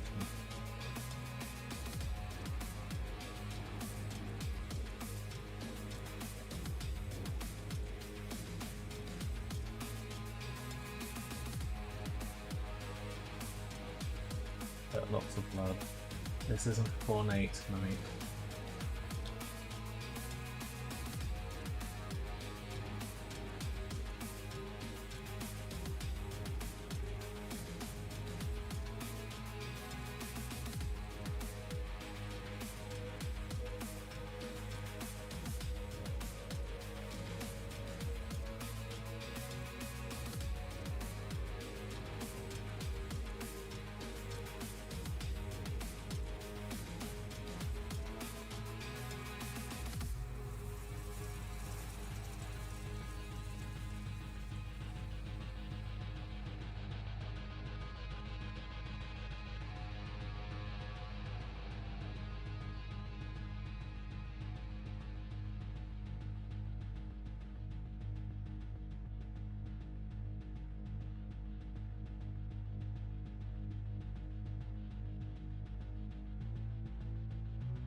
So that's basically all we're really going to get done now, as it's going to take a few hours for it to dry to a point where I can start working on it again. So I'm going to call the stream there. It's been a lot of fun, it's been nice relaxing, we've made quite a bit of progress. But yeah, now we just have to wait around for the oil paints to dry, which do take a lot longer than acrylic paints. It's the only real flaw. So yeah, I'm going to leave it be for now. I'm going to do some of the griming and griming streaks on it later, once it's dried a bit, so I can do it more effectively. And next weekend we'll do the armor paneling properly. There'll probably be a stream tomorrow in which we talk about how to do the black stripes on the armor, so I can get it airbrushed in time. And yeah, we'll also go about there'll probably be another midweek stream as well, in which we go over varnishing and preparing for what to do when you're doing oil paints and enamels over other oils and enamel paints that you don't want to reactivate. So yeah, there'll be at least 2 streams this week coming up. Tomorrow, as it's a bank holiday, I'll be streaming again. And yeah, that's when we'll go for black stripes. There'll probably be some impromptu Battletech streams as well. So yeah, as always, thanks for watching. If you want to support me doing these streams, it's always the option of Ko-fi is there. It's on screen. It's kofi.com/Tuppy, or you can check out my Patreon. Both of those should have exclamation mark commands in chat. And if you want to hang out with the community more, then you can hop over to the Discord. If you're on YouTube, remember to hit like if you did like it, and if you dislike it, then do that and let me know you didn't enjoy the stream. Yeah, I think that's about it.